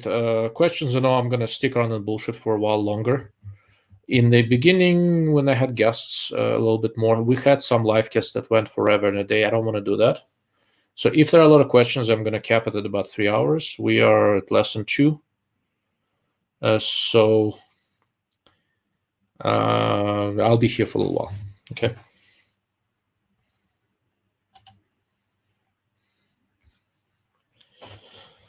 Now I can officially say congrats on 3K subs. Yes, thank you, Bill. Now I officially have more than 3,000 subscribers on YouTube. And it was partially thanks to Joe Cyclops, who keeps on saying nice things about me. And people keep on subscribing. And Joe, if you are here, I really appreciate it. Thank you. 3,094 subscribers. Thank you to Cyclops Joe. He's a good man and a good friend, and I really appreciate it. All right.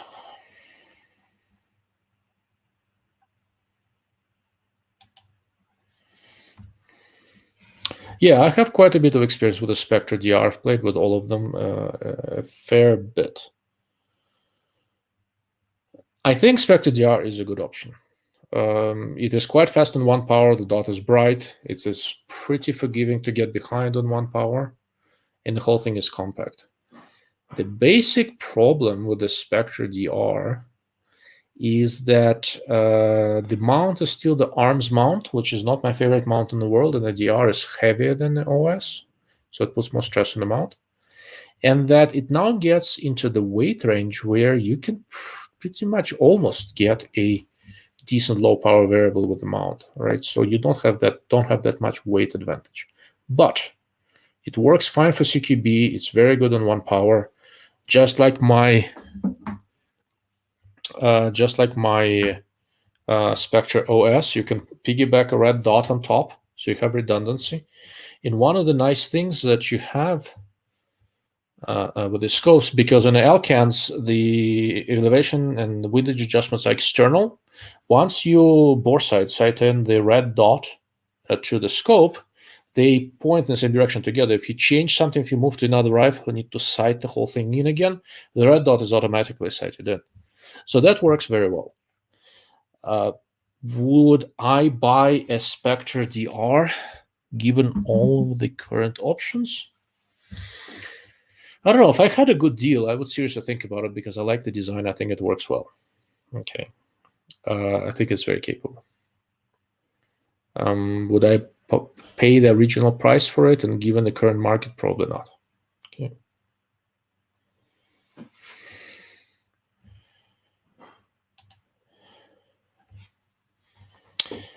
I'm running an Athlon ETR, 0 set within 0.3 of maxing out the bottom end of elevation. Is it a bad idea? Using infinity rings, which allows me to use more range of elevation. Is it a bad idea? Yeah, pretty much. The problem is that it really depends on a particular rifle scope design. So I try not to go all the way to the edge of the elevation, right? So if I want to stay generally outside of the outer 10% of the elevation range. So if, let's say, the scope has 30 milliradian of total elevation range, 10% of that is 3 milliradian. So I don't want to get closer than about 1.5 or 2, somewhere in the ballpark. There's no hard rule. I want to stay away from about last 1.5 or so milliradian of adjustment on each side. And even as is, a lot of this depends on where you use the scope the most, right? So if you use the scope the most inside of, I don't know, 1,000 yards, which is, I don't know what the gun is, but with, you know, Creedmoor, it's what, 8 mil radian of adjustments, something like that. You are kind of shortchanging yourself. Virtually all rifle scopes give you noticeable, it's fairly significant, and it varies from scope to scope, image quality degradation when you're very close to the adjustment edge. And if most of the time you use it at closer ranges where you don't need all of that adjustment, you're basically just looking through, setting yourself up so the scope is not as nice as it could be, right? I would not necessarily run it that way. Now, if you are shooting really far away nearly all of the time where you need all of that adjustment range, that's a different ballgame. It's not a bad way to go, but I would still stay further away from the very edge. Outside of ELR, there's really no good reason to run a scope like that. So just my personal opinion.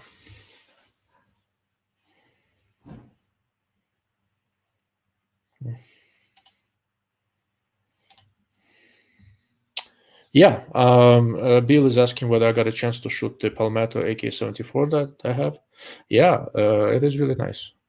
I think I have 2 Palmetto AKs, and I think they did a very good job with them.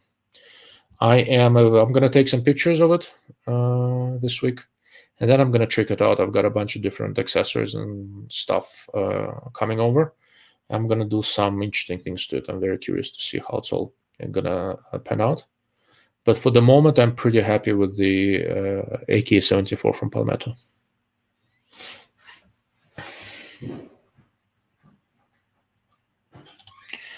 Mr. R. Fulovit, who is about to receive a T-shirt, he lives in the middle of nowhere. So I checked tracking and stuff. I think it's going to be a little while before, you know, the horse buggy that they're using to ship packages in his area. I think he's going for another T-shirt, but he's wrong. I don't even know what Widow Jane 10-year-old is, but now I'm curious. I'm probably going to try.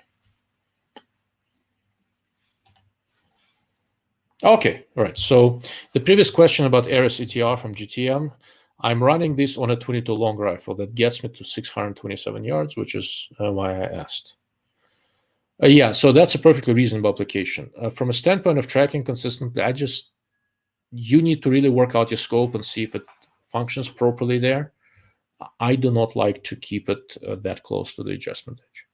But the way your application goes, I think that's perfectly viable. So I have an application, I'm doing an article on it. I shoot my I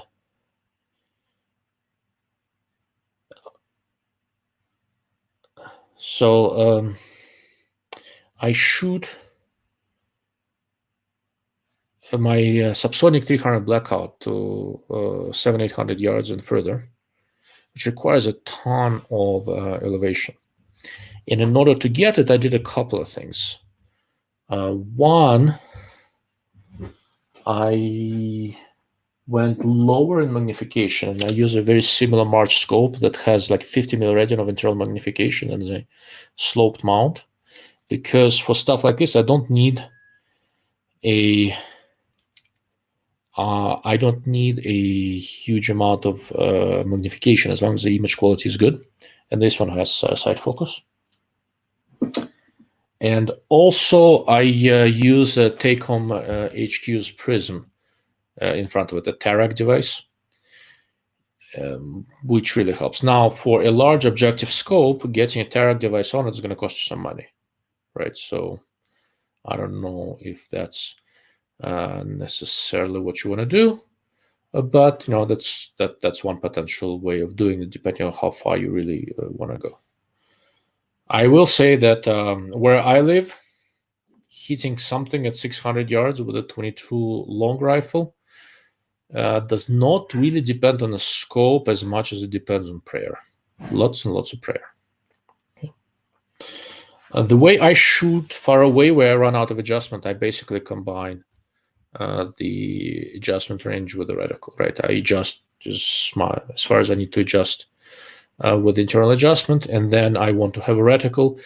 I like conventional 3 reticles with another 10-12 milliradian of drop, and there we go, and that helps me. In your case, I'd probably utilize a similar approach, and this is one of those situations where a reticle with a tree longer than what I typically like would probably work nicely for you. And you may want to consider Element Nexus. I think they have a 3 reticle with about 20 milliradian of holdover, and that would not be a bad idea for you. But what you're doing is perfectly reasonable. Just stay further away from the adjustment edges.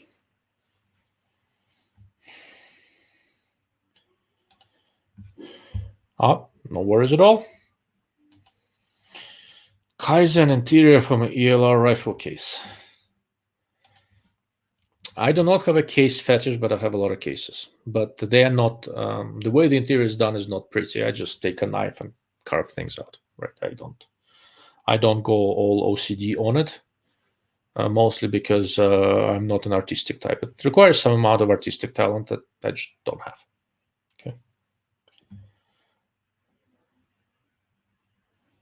Yeah. So Mr. R. Fullowit, who is waiting for his t-shirt. So yeah, it's going to take a little while. I sent it out late. I was busy with other stuff. I apologize. And then what I did not even know that UPS actually charges you extra, I think, $10 if it's to deliver to some sort of a small town. Never knew.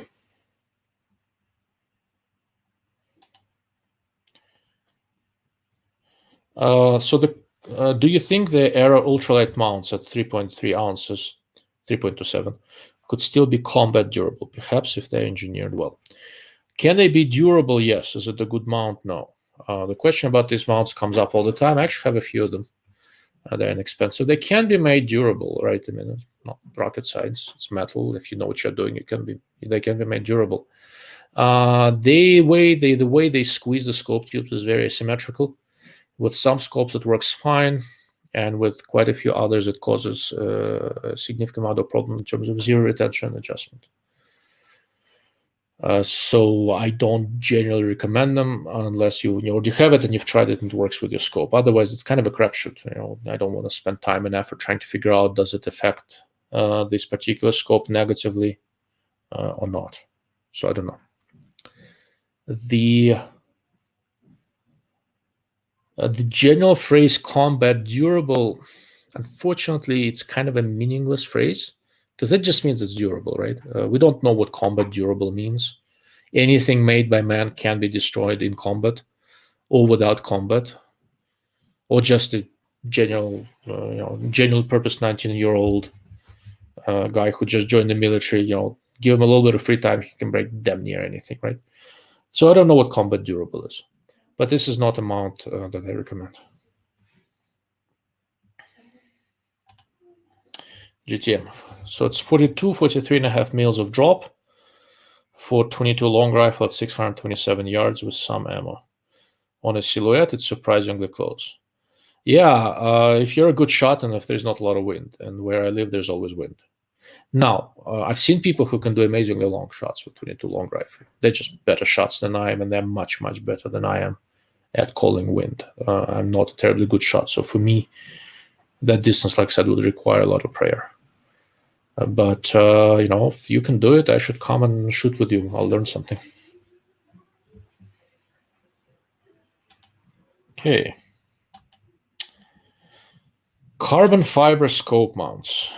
So there is a company out there. No, more. Excuse me. I need fuel.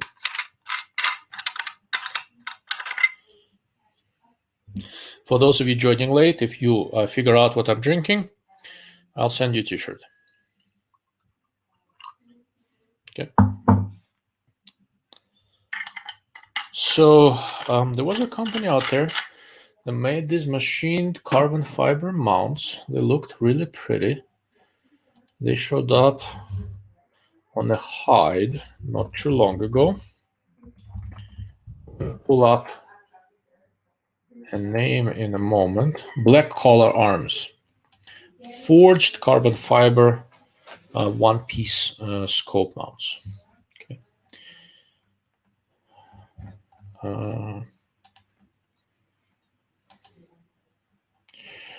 I'm gonna pull up the picture because they look pretty, so it will be good to see.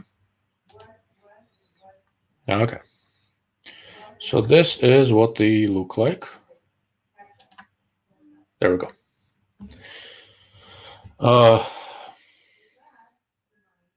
So I don't see a particular reason why that would not work, right? Carbon fiber, modern carbon fiber, can be made durable enough and strong enough. For the screws and stuff, you still need to have inserts and plates and all that. It's $400, which is a lot of money. And I'm not convinced what problem they're solving here, because commonly available high quality aluminum mounts are very good. But on the other hand, it is pretty. And, I sort of forgot that I should probably reach out to these guys and see if I can borrow one to play with, just because it's pretty and I'm curious. They talk a lot about zero thermal expansion, all sort of stuff. That doesn't matter, because rifle scopes generally don't go through any sort of a significant thermal cycle. So I don't think it matters. But if it matters, then you actually don't want zero thermal expansion. You want a mount where the thermal expansion is broadly matched to the scope, which is aluminum. For my personal use, I prefer high-quality aluminum mounts. I think that's where you get your best bang for the buck. But if you want to spend your money and play with it, let me know how it goes. There's no reason why a good mount like this wouldn't work. And honestly, there are people out there trying to make really nice, high-quality 3D printed mounts of very, very high-quality polymers. And I'm very curious to see what they're going to do, because that may be a good way where, for not a lot of money, you can get a very, very high-quality design that's stiff enough and ductile enough and doesn't corrode and all that sort of stuff. So there is a potential future there, but it's still very few.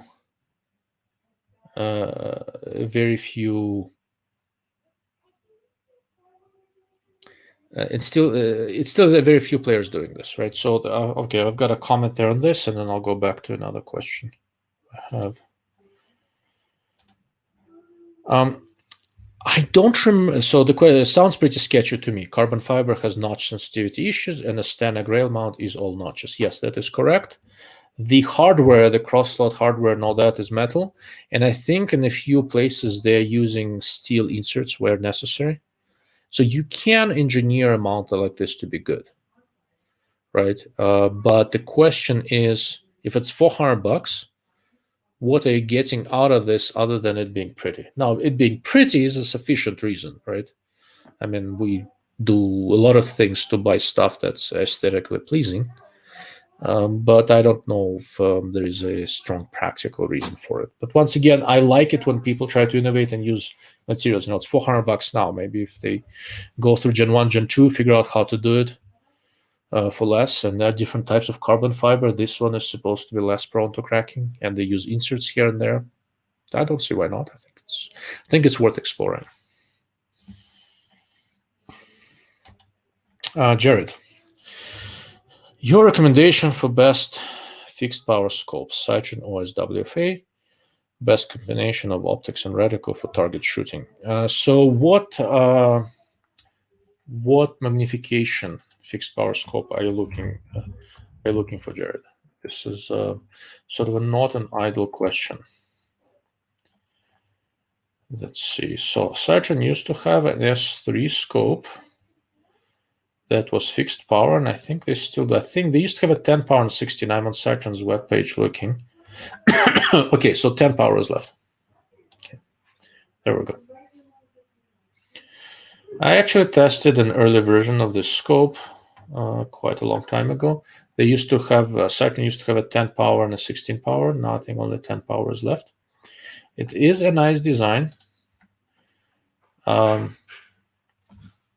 There's nothing wrong with it. The question is it best or best for the money? If you want the best 10x fixed power scope, it's Schmidt & Bender, right? If you want the best within a reasonable price range, it's SWFA 10x42 HD. It's a light optics works made scope. It's sort of a reincarnation of the original Bosch and Lomb 10 power scope that they used, before Bushnell bought Bosch and Lomb's rifle scope business.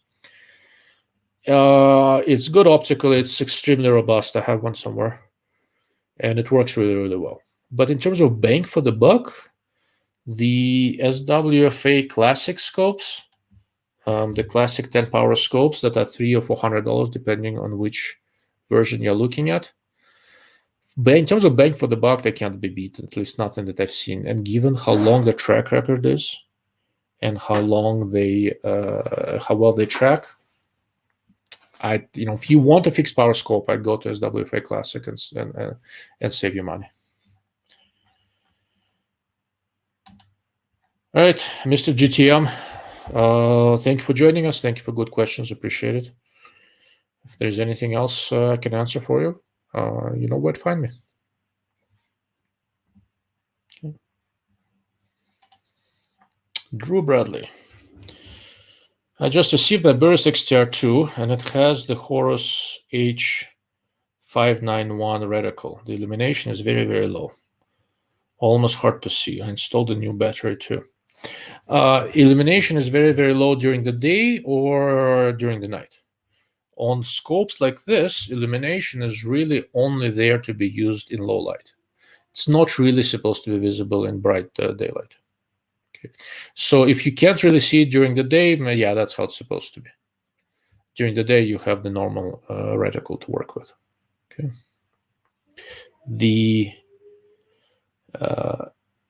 With conventional rifle scopes, not LPVOs, with conventional rifle scopes, the biggest problem with illumination is that it's too bright at night rather than too dim.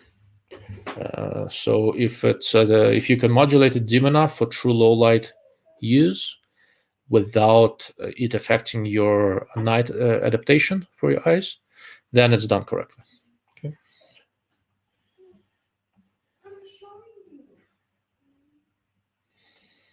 Okay. All right. I am getting my first AR PCC together, and for now it's going to mount a Trijicon MRO. Is a prism an upgrade I should do? It depends on whether you have astigmatism or not, right? A prism, a one-power prism, if you want one power like a Swamp Fox blade, I don't know if it's necessarily going to be an upgrade, but it's going to save you some money. It's cheaper than the MRO. But MRO is a good red dot sight, and there's nothing really wrong with it. So it has fairly significant parallax toward the edges. If you keep the dot closer to the center, it works fine. That's just the nature of the beast for all of the red dot sights, almost all. And there's nothing really wrong with that. That's pretty much that's just pretty much it. Okay. I prefer. So for pistol caliber carbine, it's a kind of a tough call, right? So this Swamp Fox blade, I took it off. I need to send it to my wife's cousin to play with. It was actually sitting on my pistol caliber carbine. I have a 10mm PCC, and that's where this thing was. And it worked quite well there, but I think I'm going to put something else on it now. But I'm really beginning to have a lot of appreciation for low power prismatics. But I'm not a high speed, low drag kind of guy. I'm more like low speed, high drag. And while they do slow me down some, it's not as much as I thought.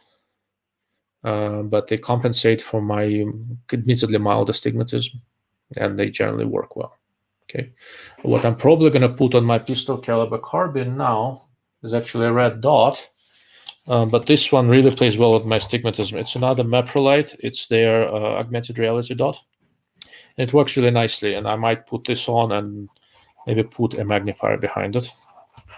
and set that up. I think that's going to go on my PCC just to play with it, right? But if you already have an MRO, I don't know if I'd be messing with it. But if you're looking for a new optic, I'd give some consideration to all these modern low power 1x, 2x prismatics. Primary arms is supposed to have another 1x prismatic coming out. I should see it fairly soon. They are saying that it's going to really change how 1x prismatics are viewed, that it's a very, very different optical system. I have not yet seen it, so I don't have any insight, but they are not, they're not known for bullshitting. At least they come. So here's what happens, right? So with different manufacturers of optics, they can bullshit me once. Okay, that's basically all the latitude they get. If they're not straight with me, I'm just not gonna look at it, right? And bullshitting about this kind of stuff in a way where I'm not going to catch you it's possible. Anything is possible, but not so simple. Okay. It's doable. They can try, but if I catch you bullshitting to me, there will be ramifications. I do, thanks to you guys, I have enough of a voice now to make things difficult for a manufacturer if I'm so inclined. Okay.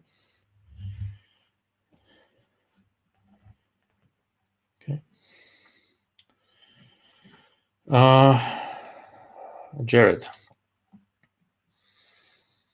Your opinion on Leopold's FFP PR2 mil reticle and a Mark V HD. So I've only seen the reticle drawing. I haven't seen the actual scope. I'm hoping to take a look a little bit later in the year. I'm just overbooked now. And I like it. I think it looks like a competent design. I talked about it a little bit. And the only thing I don't like about it, and it's kind of a common thing with Leopold, I would really like to see it illuminated. With front focal plane scopes, I like to have illumination. I think it really helps me on low power. As far as the reticle itself, I think it's a competent design. It has a lot to recommend itself. Leopold's doing their thing. So for most reticles out there, the base core dimension is 0.2 milliradian. Leopold does it as a 0.25 milliradian. And there are good reasons for it, but it's different from the way the market approaches this. Leopold is a really big player, so they can kind of create their own market in a sense, and it'll work fine for them. Smaller players probably wouldn't be able to get away with it. But as far as basic PR2 mil design goes, I think it's a very competent design.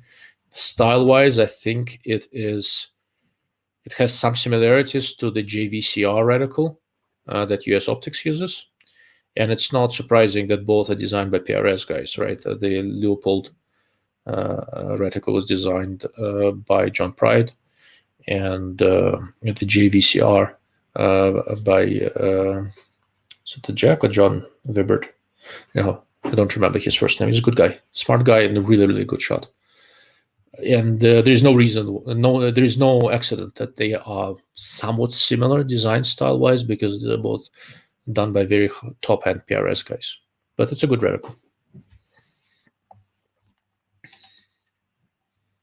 Yes, follow up on the earlier question about reticle elimination. For high-end rifle scopes, it's not necessarily a bad thing to have bright elimination levels, but only if that does not sacrifice the very, very low illumination levels and low power.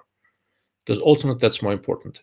At night, at low light, if you're looking at something, when you turn on the reticle, it should be barely visible, so it doesn't affect your night adaptation and it doesn't dominate the scene you're looking at. Otherwise, all you'll see is the reticle. You will not see the target.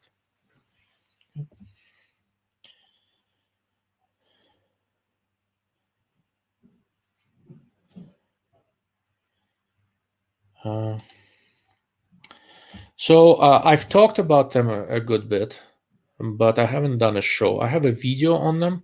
It's pre-recorded. The way, so the question is, have you done a show on pistol red dots yet? The way YouTube live casting works is that if I show a gun in my hand, they just kill the live cast. Talking about pistol red dot sights is a little bit tricky without having a handgun with you. I actually have 3 here, and if you have a specific question, I can address it. But I've got another handgun coming for mounting red dot sights, and I'm planning to do another video on it. Or so where the platform where my website is called locals.com, and they're working on the ability to do live casting. And also I'm beginning to do more and more with a different video platform called odyssey.com, and I'll put up a link later. And they are also setting up the ability to live cast. It's going to be up fairly soon, I hope. They are not anti-gun like Facebook and YouTube are. And I will probably try to do a live cast to that, talking about more specifically about handgun optics, where I can show the handgun itself and what's important and what's not. Okay.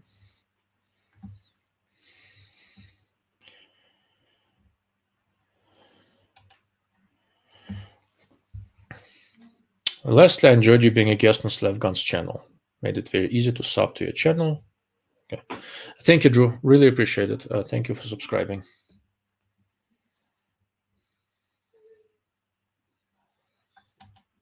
Beardo, so PCC question, if I keep the MRO, that means I can buy a can sooner. Yes, you should buy a suppressor. Everybody should. Okay.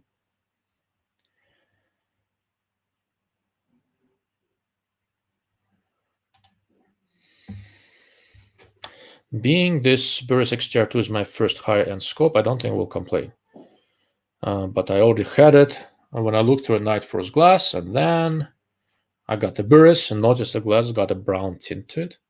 As compared to a Night Force's glass being so clear, the Burris is darker. Is that a good thing or a bad thing? So if it's really darker, that's obviously not a great thing. But also, I don't know which Night Force you're looking at, right? If you're looking at the Night Force Attacker, it's much more expensive than the Burris. So yeah, it'll be better.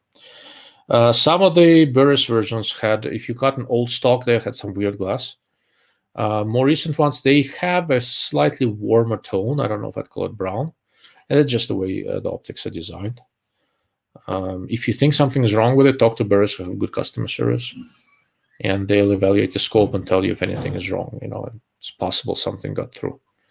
But by and large, yeah, it's not as nice as a Night Force Attacker. And also, which XTR2 did you get? So there were a couple of different variations of the design. While overall, I'm not a huge fan of several XTR2 versions, the 4-20x50 and 1-8x24 were quite good. The 3-15 and 5-25 I didn't like as much. But the 4-20, after they had a kind of a mild redesign in the beginning, after the redesign is very respectable.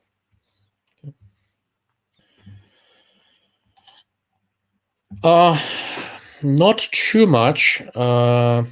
I haven't really, so over the years, I kind of ignored commercially available stuff for several reasons, partly because these are the kind of things I work with for a living, that my day job is more on that side of the house. This year, I'm planning to look at a few. I'm probably going to have the Reaper from Trijicon here next week. And last year, I looked at the Envision's Halo LR, which I was very impressed with. And mid-year, I'm planning to look at Leica's new thermal clip-on. Probably clip-on, maybe the molecular, but likely clip-on. So I'm going to look at it a little bit more carefully. NVGs are a slightly different thing. Because for NVGs to do it the right way, you know, it's the whole setup. You need the helmet and the mount and all that, and I just haven't had the time or the inclination to mess with it. I'm not that tactical, but I think the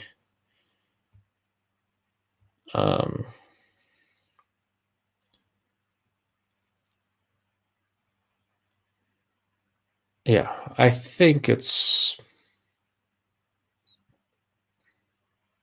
I think I should, but I'm probably going to look at thermal first before I do NVGs and stuff like that. The stuff is convoluted, but commercially available stuff is getting better. So this year, probably more thermal. Next year, maybe NVGs. Now, that having been said, if you guys are interested in it more from the techie side, how it all works, etc., yeah, I can easily do that. I mean, that's my bread and butter. I go around the country and do seminars with electro-optics for a bunch of our customers. How this stuff works, how the metrology works, how to understand the performance, and things like that. So if that's what you're interested in, that's easy.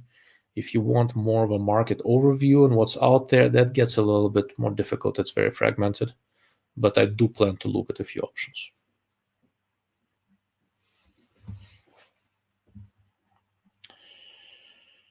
Okay. Delta Striker versus Traktoric. Both are nearly identical, 34mm, 4.5 to 30 by 56 light optics work scopes for around 1500. Other than warranty, does one have an advantage? Not that I've seen. So I have the Delta. I've briefly seen the Toric, but I haven't tested it. But they're clearly very related designs. Everybody tweaks them slightly. Pick the one with the reticle you prefer. That's pretty much it. They're very, very comparable.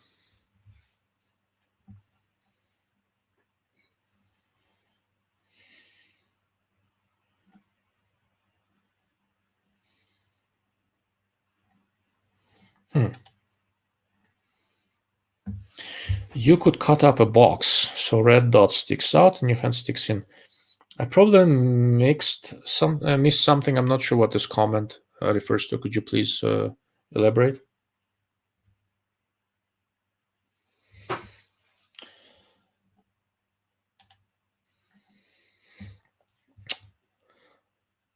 Bill Myers, you should have said that. I will circle back to that. This is a good way to get your ass kicked, Bill.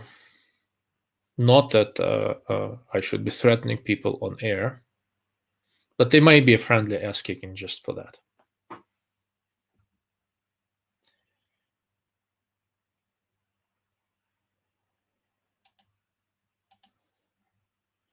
For pistol red dots. Okay, yeah, all right, that's fine. Okay, Drew. Okay, so Drew's Burris XTR2 scope you're talking about is a 4 to 20 by 50 FFP. So I don't remember the item numbers offhand, but if this is the more recent version after redesign, and it should be redesigned, happened quite a while back, then it's a competent scope. Think something's wrong with it, ask Burris guys to look at it. But yeah, it's for the money, it's a good choice.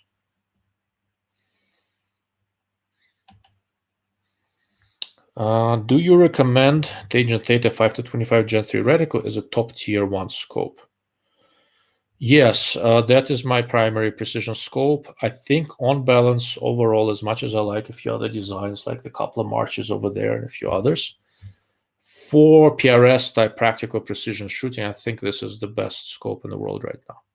Now, there are others that are very, very close, but for my eyes, my use, I think that is the best.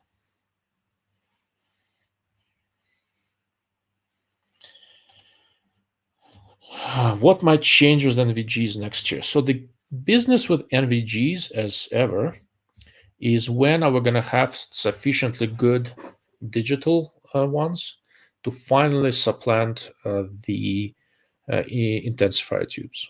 Intensifier tubes is old analog technology, and we keep on trying to beat them with image sensors. It's really not easy, and they've been talking about it for 20 years and still hasn't been done. But there is some stuff coming up that's getting better. And there are some fairly clever image sensors. Once again, this is kind of my profession. I used to develop image sensors, both infrared and vis, and a bunch of others. There is interesting stuff coming up. And I'm really curious about that. I'm not as interested personally in NVGs that work. NVGs that work off of image intensifier tubes. They work well. It's mature technology. They're very good.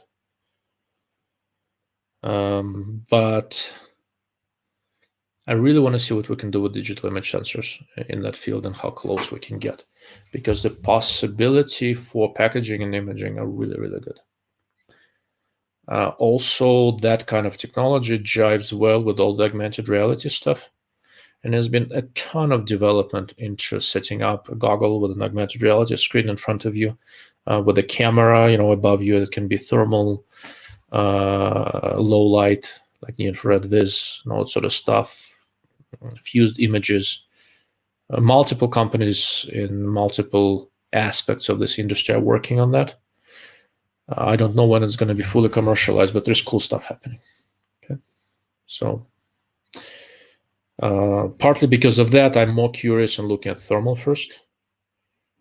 And then once I'm done with that, Once I'm done with that, then we can revisit the night vision goggles, or as Bill Meyer says, circle back to them. No, there's going to be no circling. I'm just not, from a personal standpoint, from technical standpoint, I'm just not hugely interested in image intensifier tubes, as well as they work. Okay.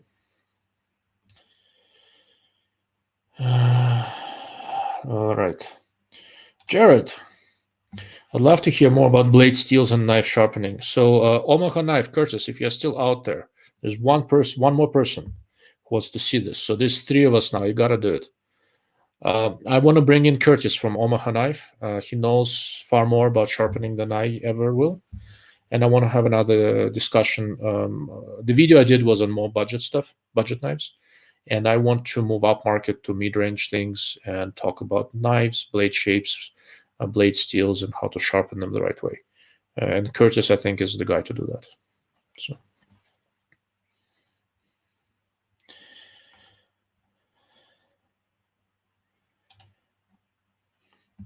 Drew, I was really hoping to win that Element Optics Helix unit. Yes, Lev Guns was doing a giveaway one. But the Burris, so I'll just do my best to learn that unit and enjoy it. That was a lot of money for me. Look, it's a pretty good scope. Element Optics front FFP Helix is actually a very nice design, but ultimately Burris XTR2 is probably a higher end scope still. But FFP Helix is very good. I have that scope and I like it quite a bit. And then it's in its price range, I think it's the best one.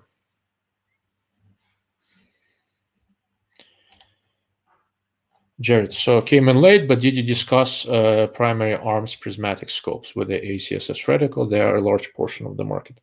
So they are older legacy stuff I wasn't hugely impressed with, but I have their 2-power scope with the ACSS reticle, and I really, really like it. It's extremely easy to get behind. The reticle fits the optic quite nicely. I'm quite impressed. And they have a new 1-power prismatic coming up. That looks, based on what they're saying, I haven't seen it yet. It looks very promising. I talked to the Marshall, to the guy who, the CEO of Primary Arms, a fair bit. He's an interesting dude. I'm gonna go visit him, and I'm very curious to see what they're going to do with that 1-power prismatic. I mean, they have a lot more capability now than I had 10 years ago, so it's going to be very interesting to see where it goes. With these inexpensive prismatic scopes, like I said, there is Swamp Fox, there is Primary Arms, Burris and Vortex are also playing. The market is heating up, and all these sub $400 prismatics are really, really good. They're so good, as I said, that unless you are doing recreation of something or other, in the current market, I can't imagine spending $1,200 to $1,500 on a Tryhawk, an ACOG, or an Elcan. They are still better, and I'm not selling my Elcan anytime soon. I love that thing. But it is a lot of money, and for that amount of money, I might be looking at a low-power variable. But under $400, you can't buy a truly high-quality low-power variable, but you can buy a nice prismatic, and that makes a difference.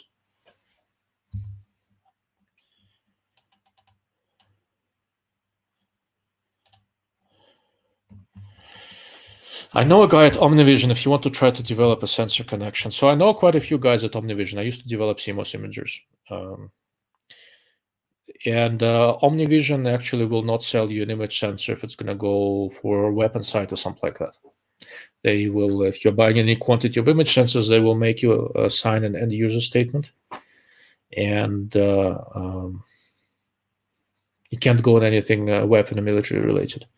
Omnivision actually does have a couple of sensor technologies. The Nixel technology is potentially very, very usable for stuff like this.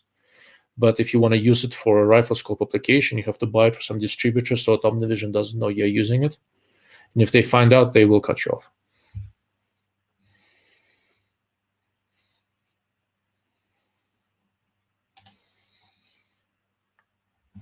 Scopes having polarized glass is not allowed?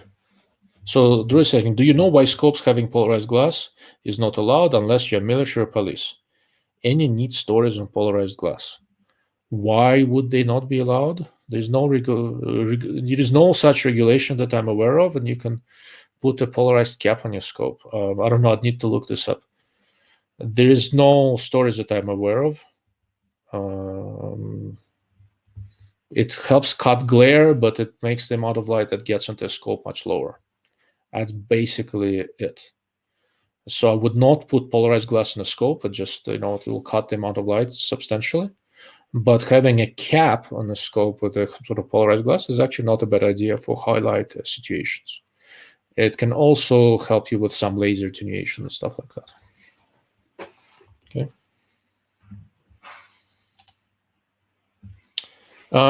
Can we look forward to review of the Steiner thermal red dot? Yes, almost done. It will be up shortly. He's talking about Steiner CQT. That thing is just amazing.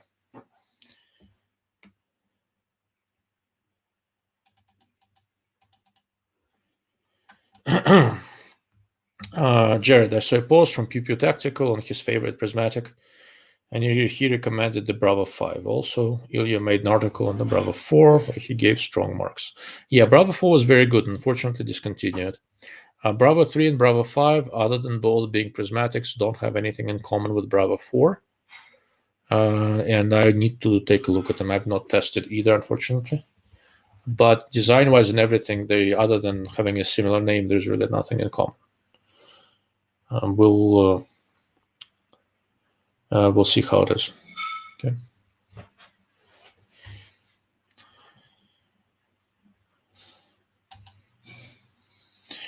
I also want to see the blade sharpening show. Curtis, Omaha Knife, there's 4 of us now. You're outnumbered. You have to do it, man. And just for the record, Curtis, if you do not do a live show with us talking about knives and sharpening, I will post your email address on during the next live cast and tell everyone to send you an email if you don't do it. Bill Myers, do you actually think Trump will be convicted? I don't think he will, but convicted of what? Is he going to be impeached? Possibly. Is anything going to come out of it? No. And this whole, first of all, I mean, there's no really legal reason and legal ability to impeach somebody who's not a sitting president, because the impeachment process is for sitting officials who need to be removed. He's no longer the president. You can't impeach a private citizen. So now it's basically political theater.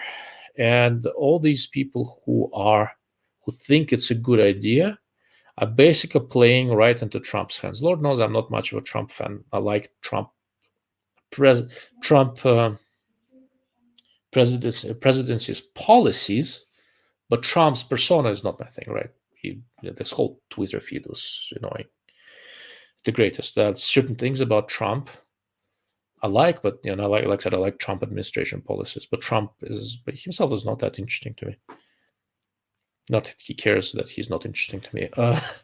But he's not going to be convicted of anything. They'll talk, and the more they proceed with this whole impeachment circus, the better it is for Trump, right? The more he looks like a victim, the more he looks like a martyr, the more ardent Trump supporters will love him, and the more powerful his position is going to be, right? So Trump now, his personal political career is largely over. It's not necessarily a bad thing. Now, what we need to see is with Trump's ability to fight and his courage, in a way, carries over to other Republican politicians who can potentially carry the message better. And we don't know yet, but Trump is likely to be the kingmaker in populist Republican policies for a few years. And the more they try to beat him up now, the more power ultimately he's going to have. So I think Democrats, by pushing this whole circus, are making a huge mistake. They should have let him walk away and fade away. But without Trump, they have nothing to do and nothing to complain about, so they'll persist. Me too on the sharpening. Curtis, 5. It is 5 now. 6. Drew, you are 6.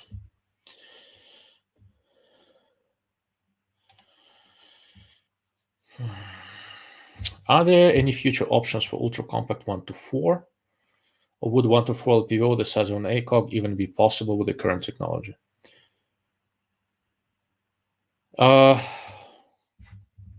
So I've tried to pitch this idea to several manufacturers to make an ultra compact 1-4, 1-3 rifle scope.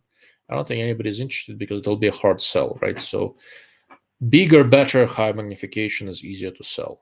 A 1:4, no matter how nice, is a harder sell. So I don't know if it'll happen. I really want one. I don't think you can make it the size of an ACOG, but just to give you an idea, March was able to make a 1:10 this size. This Meprolite is basically the same as ACOG, right? So it's substantially shorter. You can probably make a 1:4 that's about this long, and you can make it light. But whether any company out there is brave enough to do it, I do not know. It's hard to say. But like I said, if I've been rooting for a design like that, but I don't think anybody's listening. Let's see. Okay, hold on.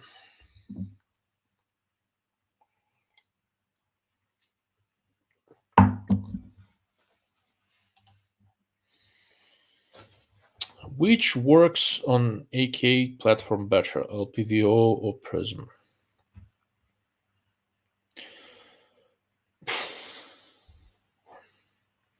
It kind of depends on how you set it up, right?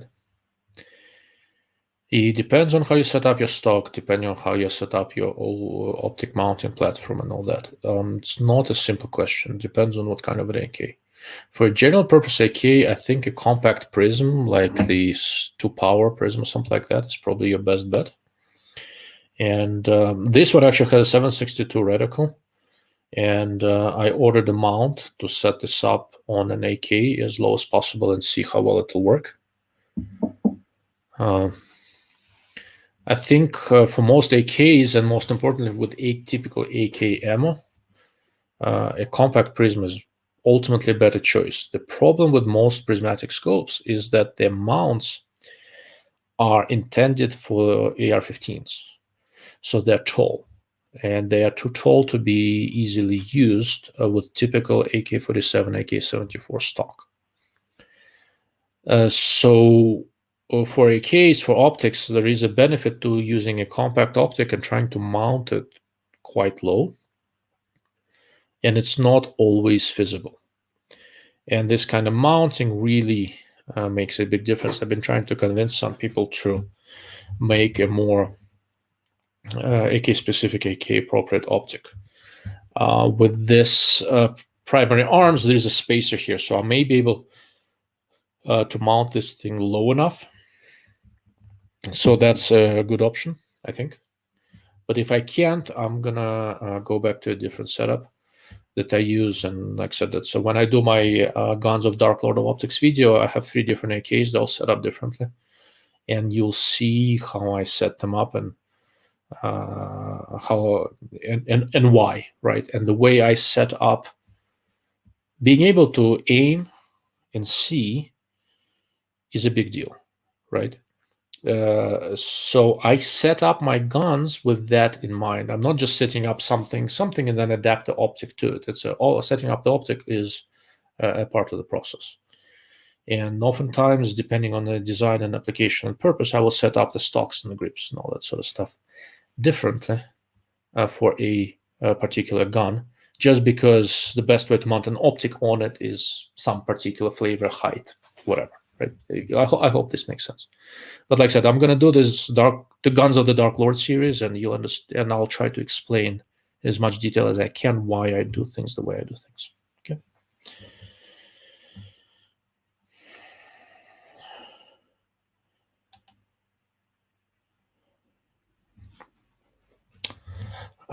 To be honest, Bill Myers, to be honest, it's better than discussing this nonsense than bringing terrible legislation. You know what? I didn't think about that.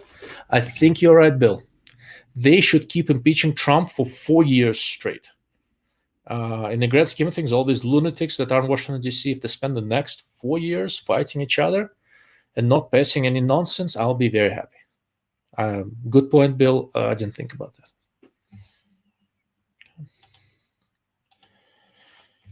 Drew, being you have connections with the various people in the optics world, do you have access to optical comparators, like what you would find in a machine shop and quality control lab? I think they're new here. So I'm gonna put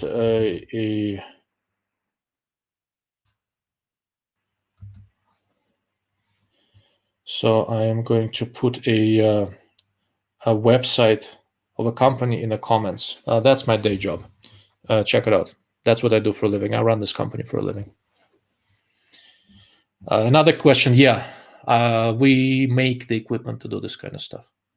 Like that is my job, electro-optical test equipment.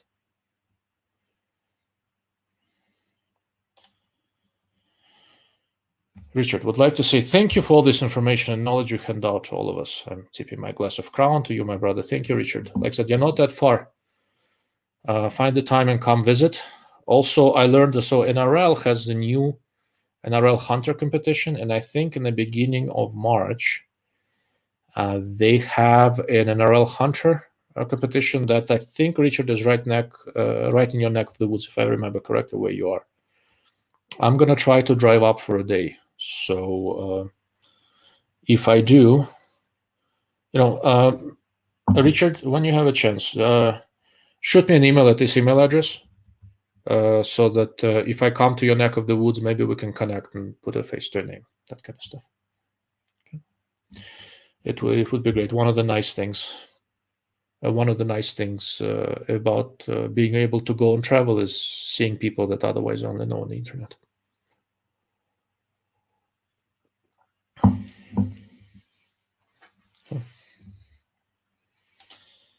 I think that's about politics, yeah. So the more all these lunatics fight each other, the better we all are. Unfortunately, I don't think we are going to be so lucky that they will just fight each other and leave us alone. I am afraid not. Leftism is fundamentally expansionist and invasive. And I don't think they will leave us alone for as long as they're in power. If they are in opposition, they are fully preoccupied with gaining power. When they are in power, they're fully preoccupied with screwing everybody else's life. So I much preferred if they are in opposition. But we elected a corpse to the White House, so we get to deal with the consequences, right? We'll see how it goes. All right, we're at 2 hours and 37 minutes. I'm willing to stick around for a little bit longer. If you guys have more questions, I'll be happy to. I'll try to cut it off if there are more questions at around the 3-hour mark or thereabouts.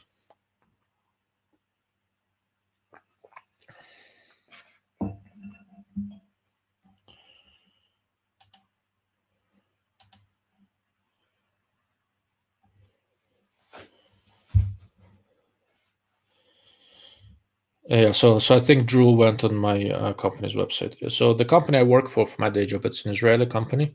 Everything is made there. They have a U.S. subsidiary to deal with the U.S. market, and I'm the general manager for the U.S. company. So that is test equipment for this kind of stuff is quite literally what I do for a living. You guys don't see it. I even have a small collimator here to check tracking of scopes.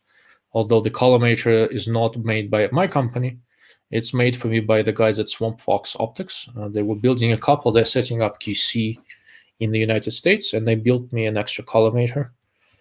The stuff we make starts at about 50 grand and up. So I can't afford one. But simple refractive collimators for testing, tracking, I can buy one elsewhere for less. So the guys at Swamp Fox Optics made one for me, and I'm very grateful for it. It works very nicely. When I clean up my office a little bit, I'll do a video on that, and you'll see how this whole setup works and all that sort of stuff.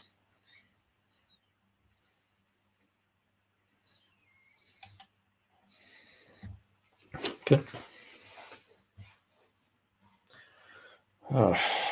Drinking alcohol and coffee is great, but you get dehydrated.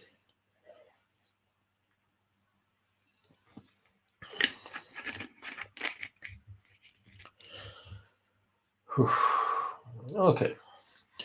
Any comments that I missed? Let's see.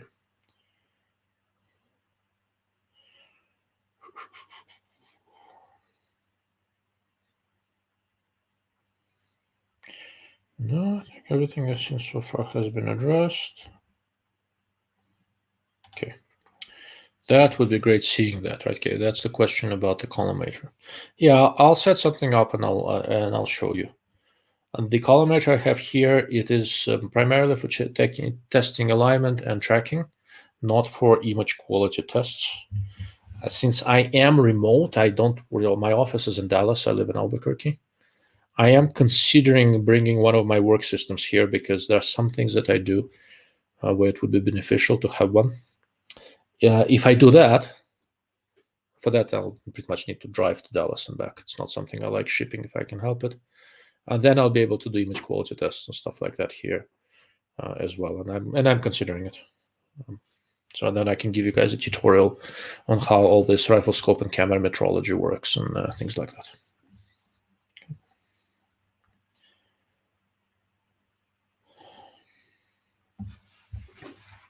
Okay.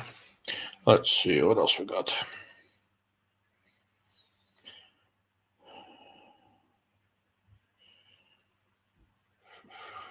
Right. Yeah, I think that everything that has been in the comments I addressed. At least everything that I see here.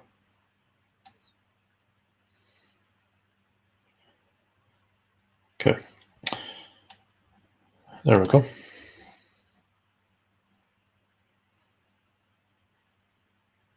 Okay, the comparator. So Drew says, about 10 years ago, I had a company move my comparator and they dropped it beyond the cost of fixing it. Would like to locate another Zeiss brand again.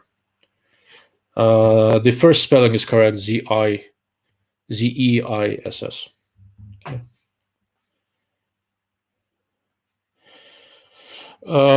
Yeah, comparators are interesting tools for comparing mechanical parts. They work great. Our stuff is all optical. It's a little bit different. Yeah, absolutely. You have my number. If you happen to be anywhere here, please give me a call. Come visit, have dinner with us. Bill lives I've met Bill a couple of times as I went along, but these days I'm flying to places more than driving, so I don't get to see people as much. What do I think about Valdada Crusader? I don't. I stopped looking at Valdada a few years ago because of the issues primarily with the distributor, and also because there were some QC issues in terms of mechanical repeatability and stuff like that. Excuse me.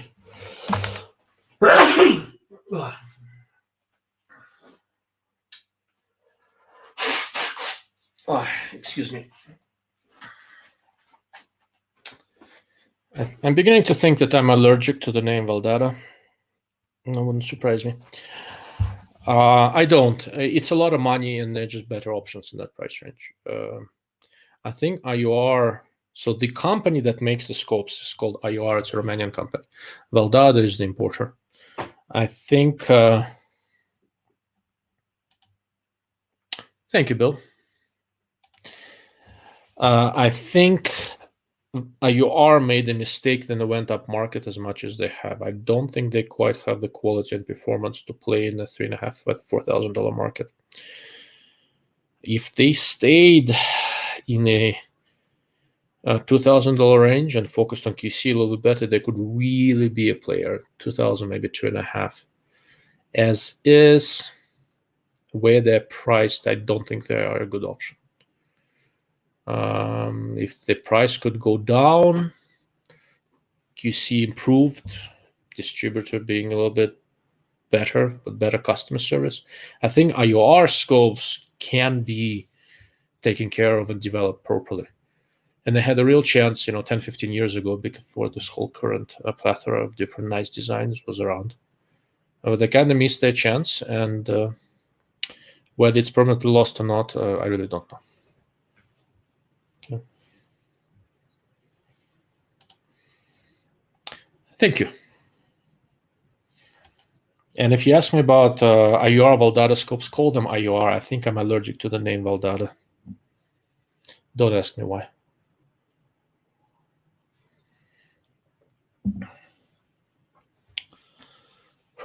Okay. Drew, you're full of questions. Good, I like that. Is there any unforeseen issues with red dots cause eye or vision issues? It is understood that you don't ever want to have a laser point in the eyes, as damage is highly like a red dot. No, nothing in common. Red dots will not hurt your eyes. No way, no how, no way in hell. That is not happening. They work very differently. The way a red dot works, let me see, I may have a good picture of that. Give me a moment. I did a bunch of different illustrations for the various Guns and Ammo articles I've done over the years, and I think there was a good illustration of how a red dot works. But basically, red dots don't use lasers, they use LEDs, and there is nowhere near enough power to do anything. And the way they work, which is why they're called collimating sites. Oh, there we go. That's a good picture. Hold on. So I saved a web page with a good picture, and I am gonna blast it on the screen so you guys can see. That will tell you how it works.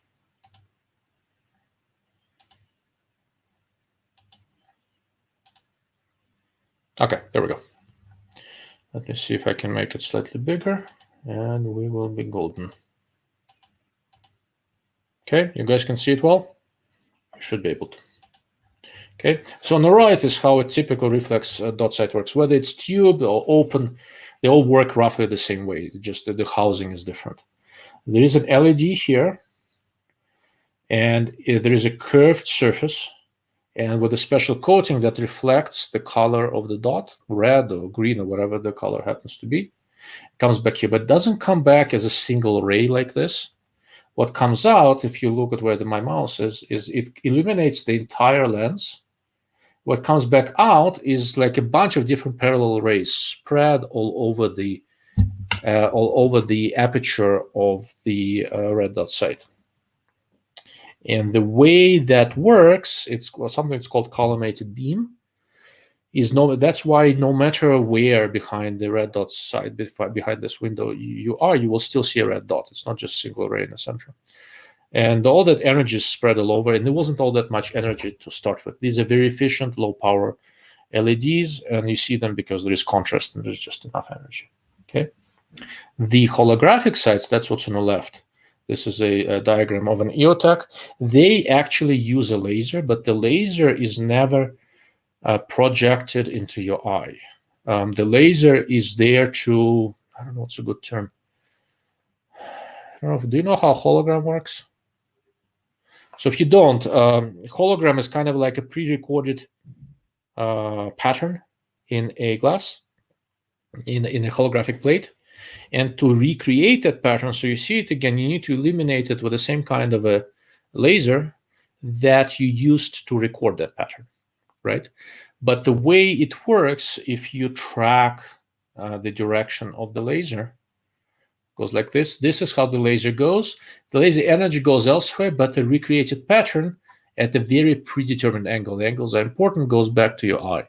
So once again, there's no laser energy no laser directly pointed to your eye. It's a first order diffractive effect, no holographic diffractive effect that's going back. So no, neither one of these will do any damage to your eyes. Okay.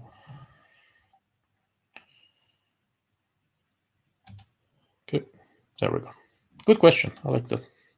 I don't think anybody has ever asked me that question, but it's a reasonable question.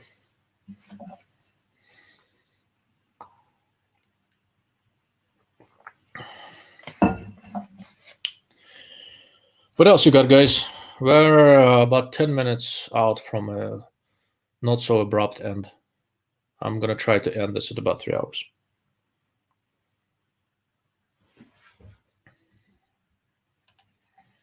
Yeah, anytime.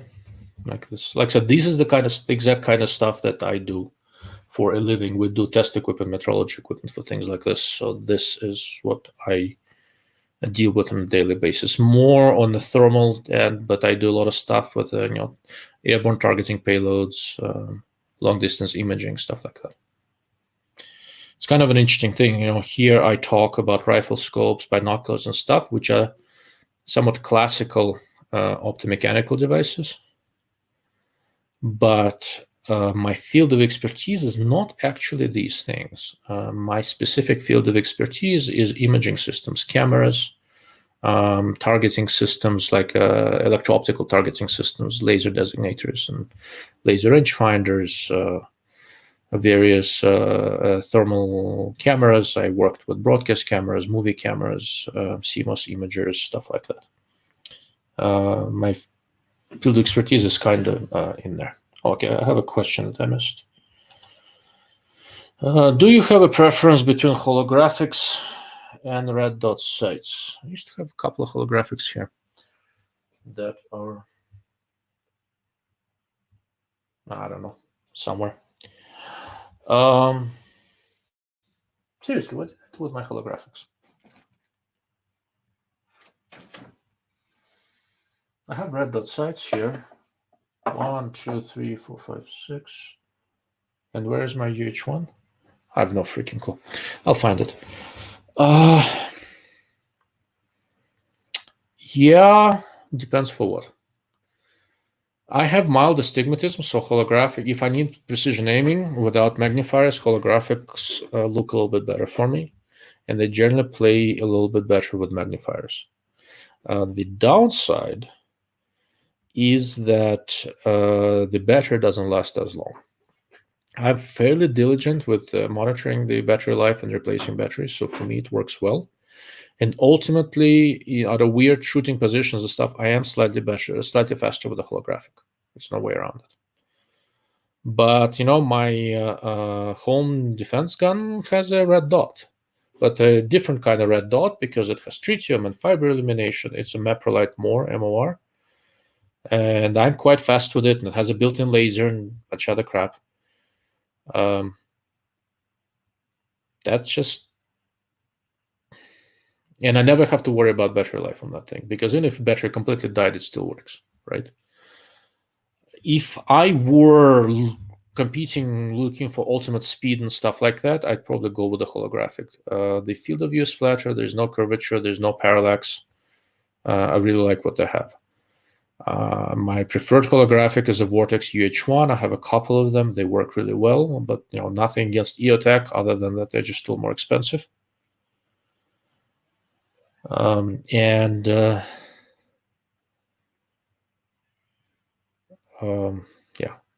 but my only real complaint about UH1 is that when coupled with a magnifier, I could use a couple of extra holdover points, because with a magnifier and a holographic, you can really extend the range, similar to what you can do with prismatics or LPVOs. EOTech does have a couple of reticles with holdover dots, but Vortex UH1 does not. And that's probably my only complaint about UH1, to be honest with you. But aside from that, yeah, I like what I see.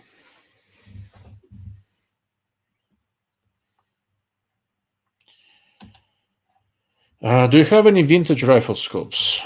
If so, can you showcase them in a future video and the history of them? Honestly, I don't. I don't know that much about the specific models of historical rifle scopes. I know a good bit about prismatics because I had to research it for an article I was writing, and also because I've seen them. It's not that long of a history. And I happen to know some people who were involved early on, so I talked to them. I don't know a huge amount of history about truly vintage stuff, early 20th century, stuff like that. I know from a technological standpoint, I kind of know how the development went. But from the standpoint of actual rifle scope models, I don't know that much. Here, I'm afraid I'm not that much help. If there's a lot of demand, I'll find the right people to talk to. I'll figure it out. But this is not something that I already know, unfortunately.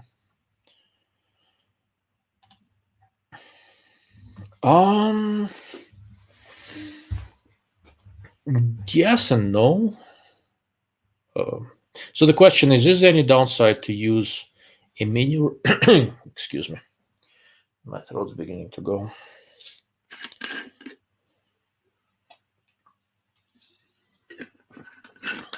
Pardon me. Is there any downside to use a mini red dot as a primary sight of a rifle, such as an RMR? Well, I don't have an RMR, but let's say I have this holosun that fits an RMR pattern, so that's close enough, right? So the only real downside is that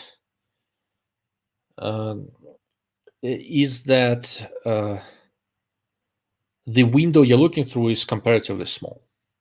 For handguns, it is a reasonable compromise, right?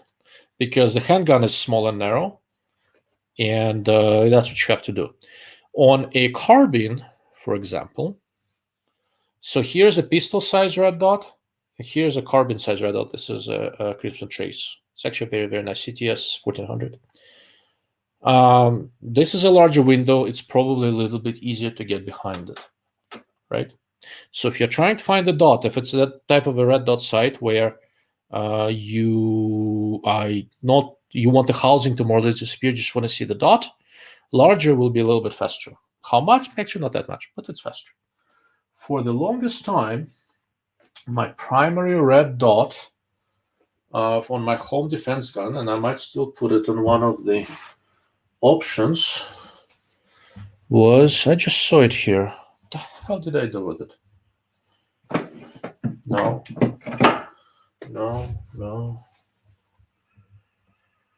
There's too much crap here, guys. That would actually be a good demonstration if I can find it. And a very nice sight. Oh, here, it's right in front of me. So this is Shield SIS.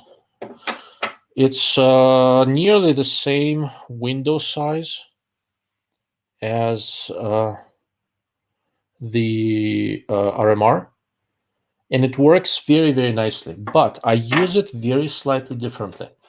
So it is a small window, but it is an enclosed window. There is a window in the back, right? So it's kind of an enclosed sight, so it's a very nicely proof against the rain and stuff like this.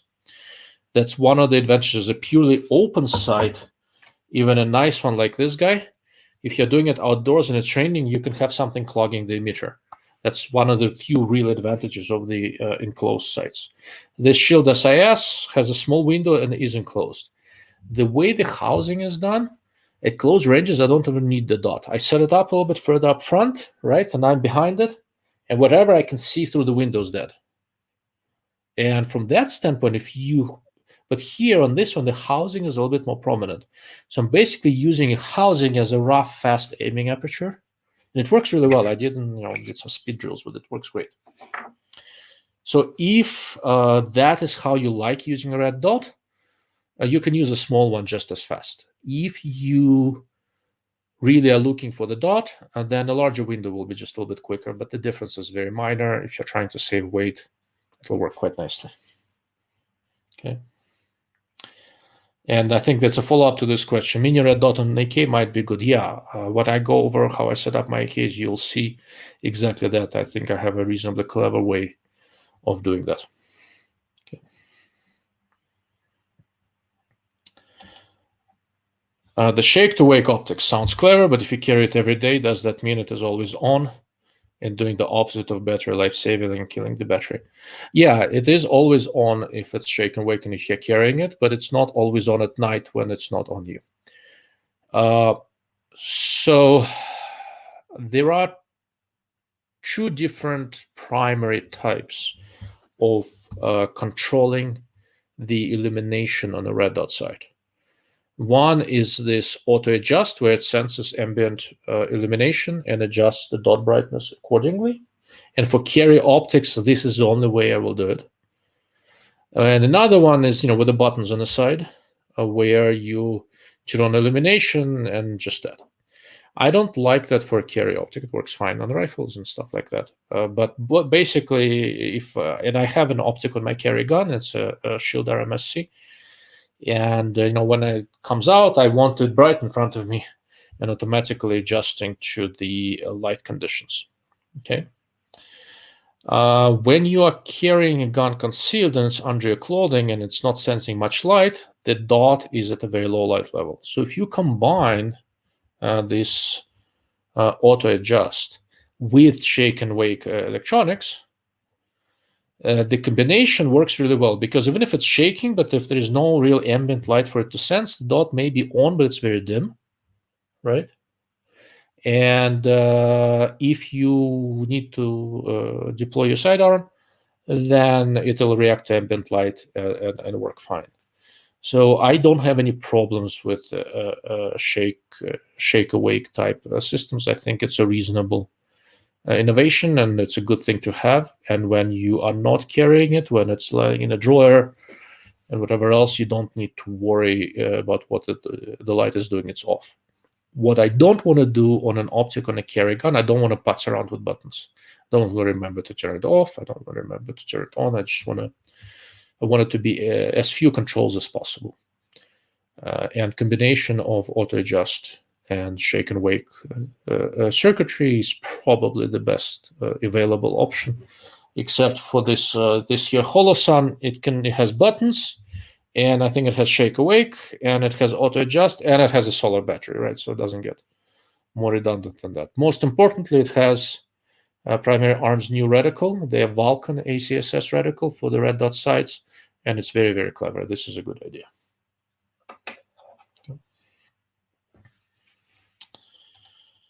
Let's see. All right, I think David's turning in. Thank you for participating and asking good questions, David. Good to have you here.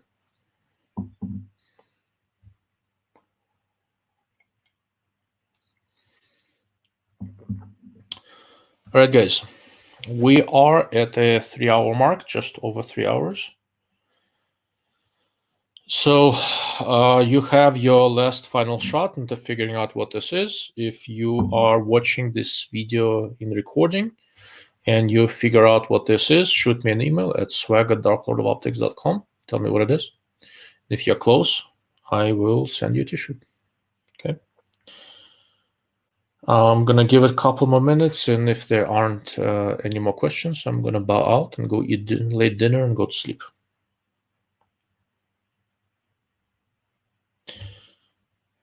Okay. Is making a good 1.5 to 10 easier than a 1 to 10? Yes, it is much easier. Like 1 power, unity magnification is really hard. 1 power is difficult, and the magnification ratio 1 to 10, it's 10 times magnification ratio. 1.5 to 10 is 6 times. It's much easier. Leica Magnus has a 1.5 to 10 by 42 scope. That's just wonderful. Super bright dots, really fast in 1.5. If you want a 1.5 to 10 and you have some money, go get that Leica, and it's amazing. Okay. Creek, no. Statesman Bourbon, no. When you say bourbon, you're in the ballpark, but which one? Billy goes Creek, no. Okay, I know what you mean, Billy. You mean Knob Creek, no. Thank you for chiming in. Thank you for asking questions. I enjoy questions. I like questions. Wish I had time for all of them, but maybe doing them in this live format is going to be more efficient for me. Okay. Knob Creek. Okay, we finally got down to Knob Creek. No, it's not Knob Creek.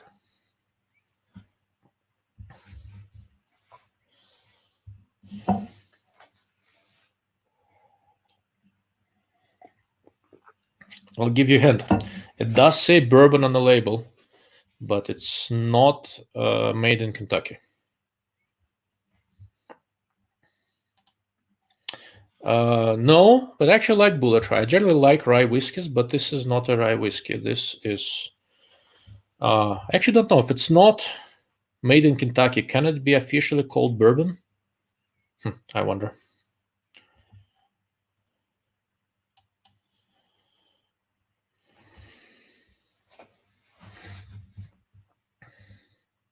Oh, while we're waiting, if there are any more questions, a couple of people asked me again. So I made a batch of these bullet glasses, and they're all gone now. If you guys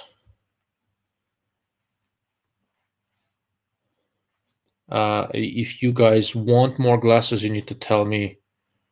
You need to tell me once again. Shoot an email to swag@darklordofoptics.com. I don't remember if you want to buy these. They have the Dark Lord of Optics logo. I think they cost me. So, what was it? They cost me about $20 each, something like that. And they sell them in sets of 4. So if you want a set of 4, shoot me an email and I can have it shipped directly to your house. If you want 1, then I need to figure out where you live and what the shipping is going to cost me. So it's going to be $20 plus whatever the shipping is going to cost. Whatever the shipping is going to cost. Okay. You mentioned previously that Prism and Magnifier don't work together. Could the designs be tweaked to work for that lightweight 1x, 4x roll? So maybe, not necessarily, not easily. It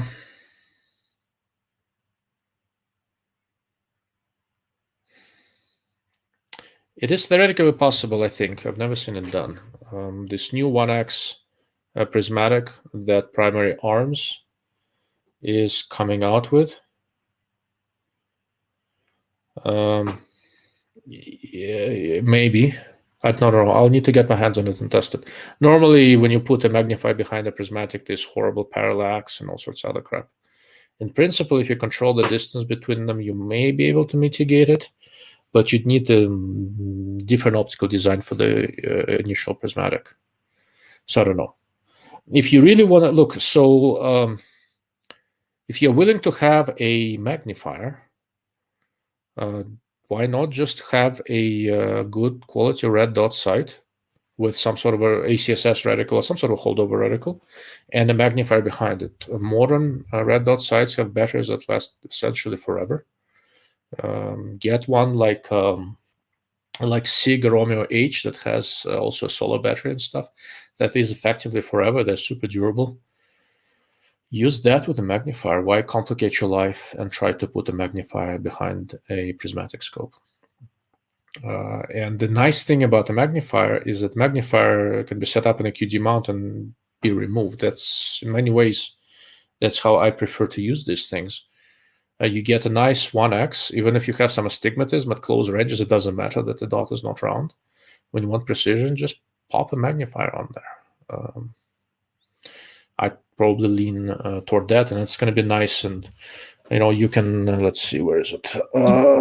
So here's a Vortex Micro 3x magnifier that weighs 9.5. So this weighs 9.5 ounces. And let's see, I had some red dots laying around here. Like I had a tubular red dot somewhere here. Hold on.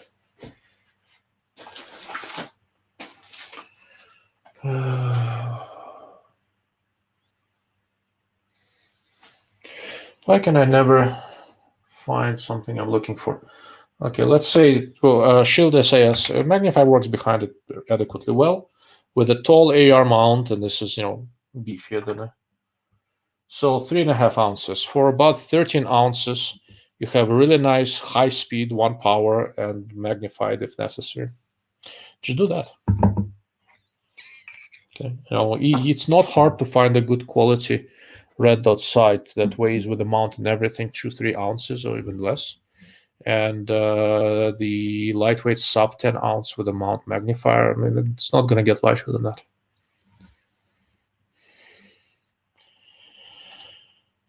Jack Daniels, no. Don't like Jack Daniels except for that single barrel version. Single barrel Jack Daniels is actually quite good. I don't know if you consider it lightweight, but the Spectre DR got a weight reduction to 22.3. I think that's still heavier than I want a prismatic to be. You can, so to give you an idea, I have, so this is a Delta Striker, a 126x24 in a Geissele mount. And together they weigh 1 pound 9 ounces, so about 25 ounces. 22, 25 ounces, that's too close, and this gives you more capability. A little more magnification, it's intermediary powers, all sorts of stuff. And this is not the lightest mount. You can probably do a little bit lighter if you really want.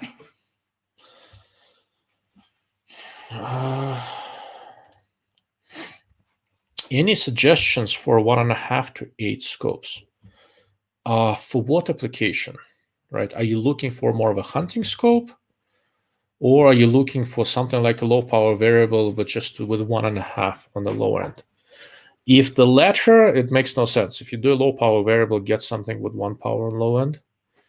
If conversely, you're looking for something more like a hunting scope in that general range with a little bit larger objective, Delta Optical makes a 1.5 to 9x45, which is very, very nice. GPO, German Precision Optics, they have a new line of scopes coming in, and they have a 1.5 to 9x32 in it that I want to look at. Miopter has a very, very nice Miostar 1.5 to 6x40 or 42, I think. It's very, very nice scope. But if you're looking for something more like a low power variable with a smallish objective, there's no good reason to leave it at 1.5 on the low end. Okay.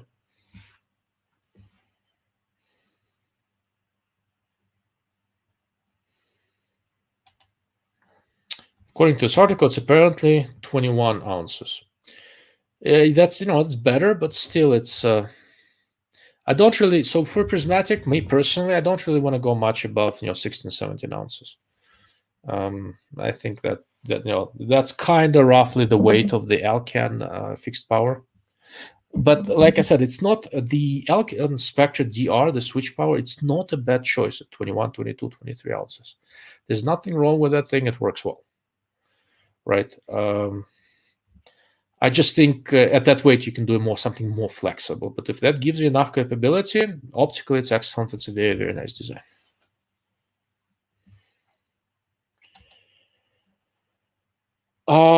Can you get a fine enough reticle in a red dot? So you have to be a little bit specific. What is fine enough for you and for what application? For the typical things you'd use a red dot and a magnifier, yeah, I think so. But if the size of a primary center aiming point is a concern, then a holographic with a magnifier will work better for you. The center dot will stay smaller. But I guess here you'll have to specify a little bit what you're looking to get out of this. Because aside, without that, it's hard for me to answer the question.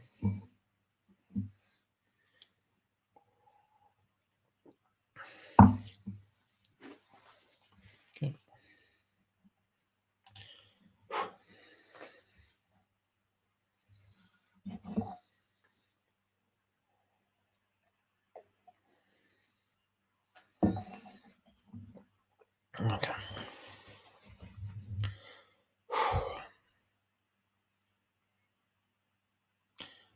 The way a magnifier behind a red dot works, if let's say your red dot scope has a 2 MOA reticle, I'm looking for a particular red dot and I'm just not seeing it.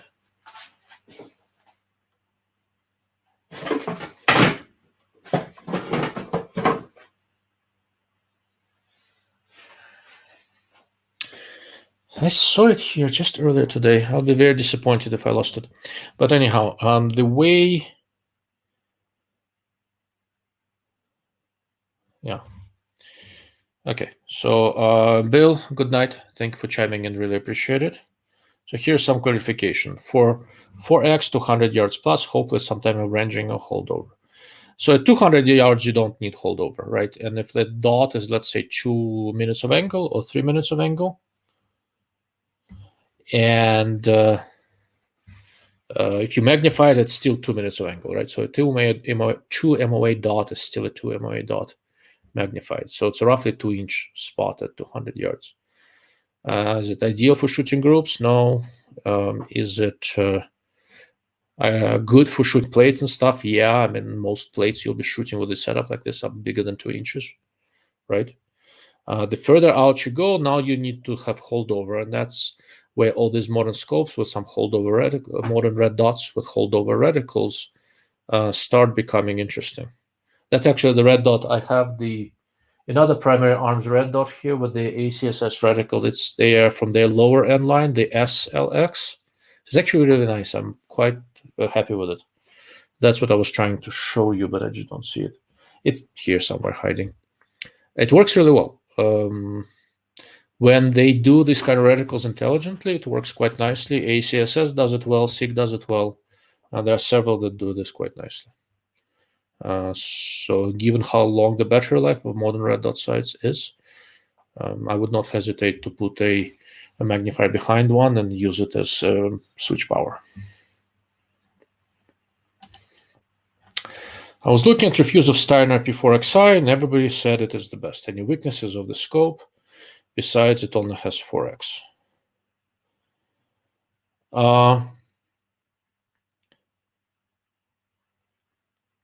There are no real weaknesses. It's a very nice design. Like with any conventional rifle scope, the battery life is not as long as red dot sights and like that, but it's very well optimized in 1 power. It's compact. It's a really, really nice sight.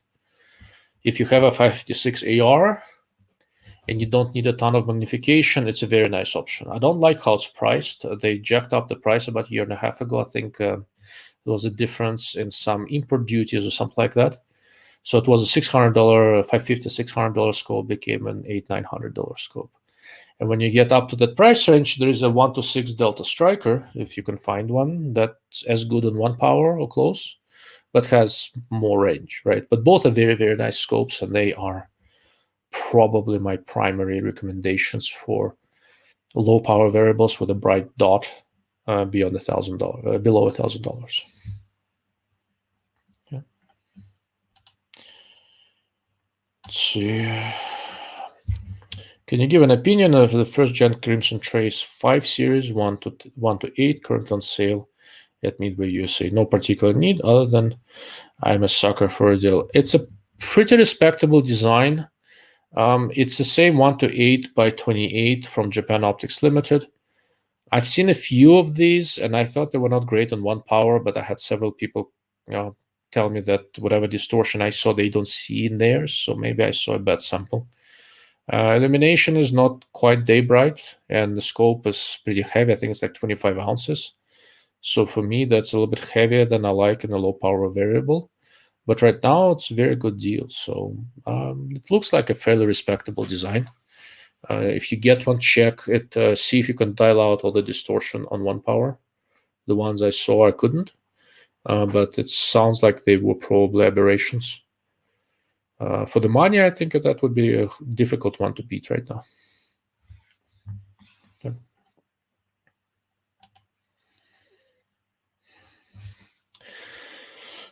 Okay. Gentlemen, I'll take 2 more questions if you have something, and then I'm gonna wrap this up. Thank you all for sticking around. If there's anything else you got, now's the time. Ask now or forever hold your peace. Well, not forever, for another 2 weeks. Is it going to be 2 weeks? Ooh, I need to think about that. I might do another. So 2 weeks from now, I will be traveling. And I may or may not be able to do a live cast. So it's possible I'll do one next week.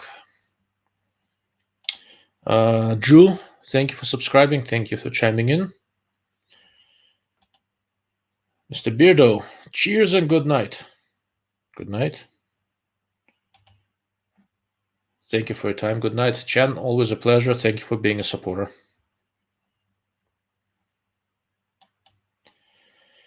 Bill keeps on trying. Buffalo Trace. No, I like Buffalo Trace, but no, it's not it. Remember, this is says bourbon on the label, but it's not from Kentucky. Not from Kentucky, not from Tennessee.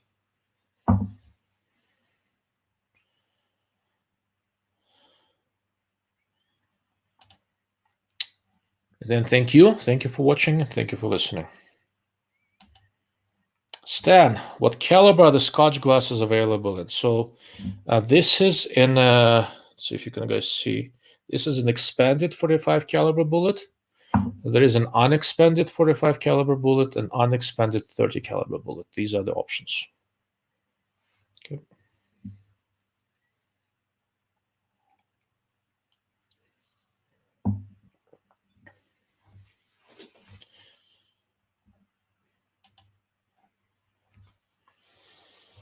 Okay. Going once. Going twice. And I'm gonna call it a wrap. Thank you all, gentlemen. Thank you, Bill. Thanks everyone who stuck around. Have a good night. And Richard, like I said, shoot me an email so that we can connect when I'm in your area. And that's a wrap. Good night and good luck.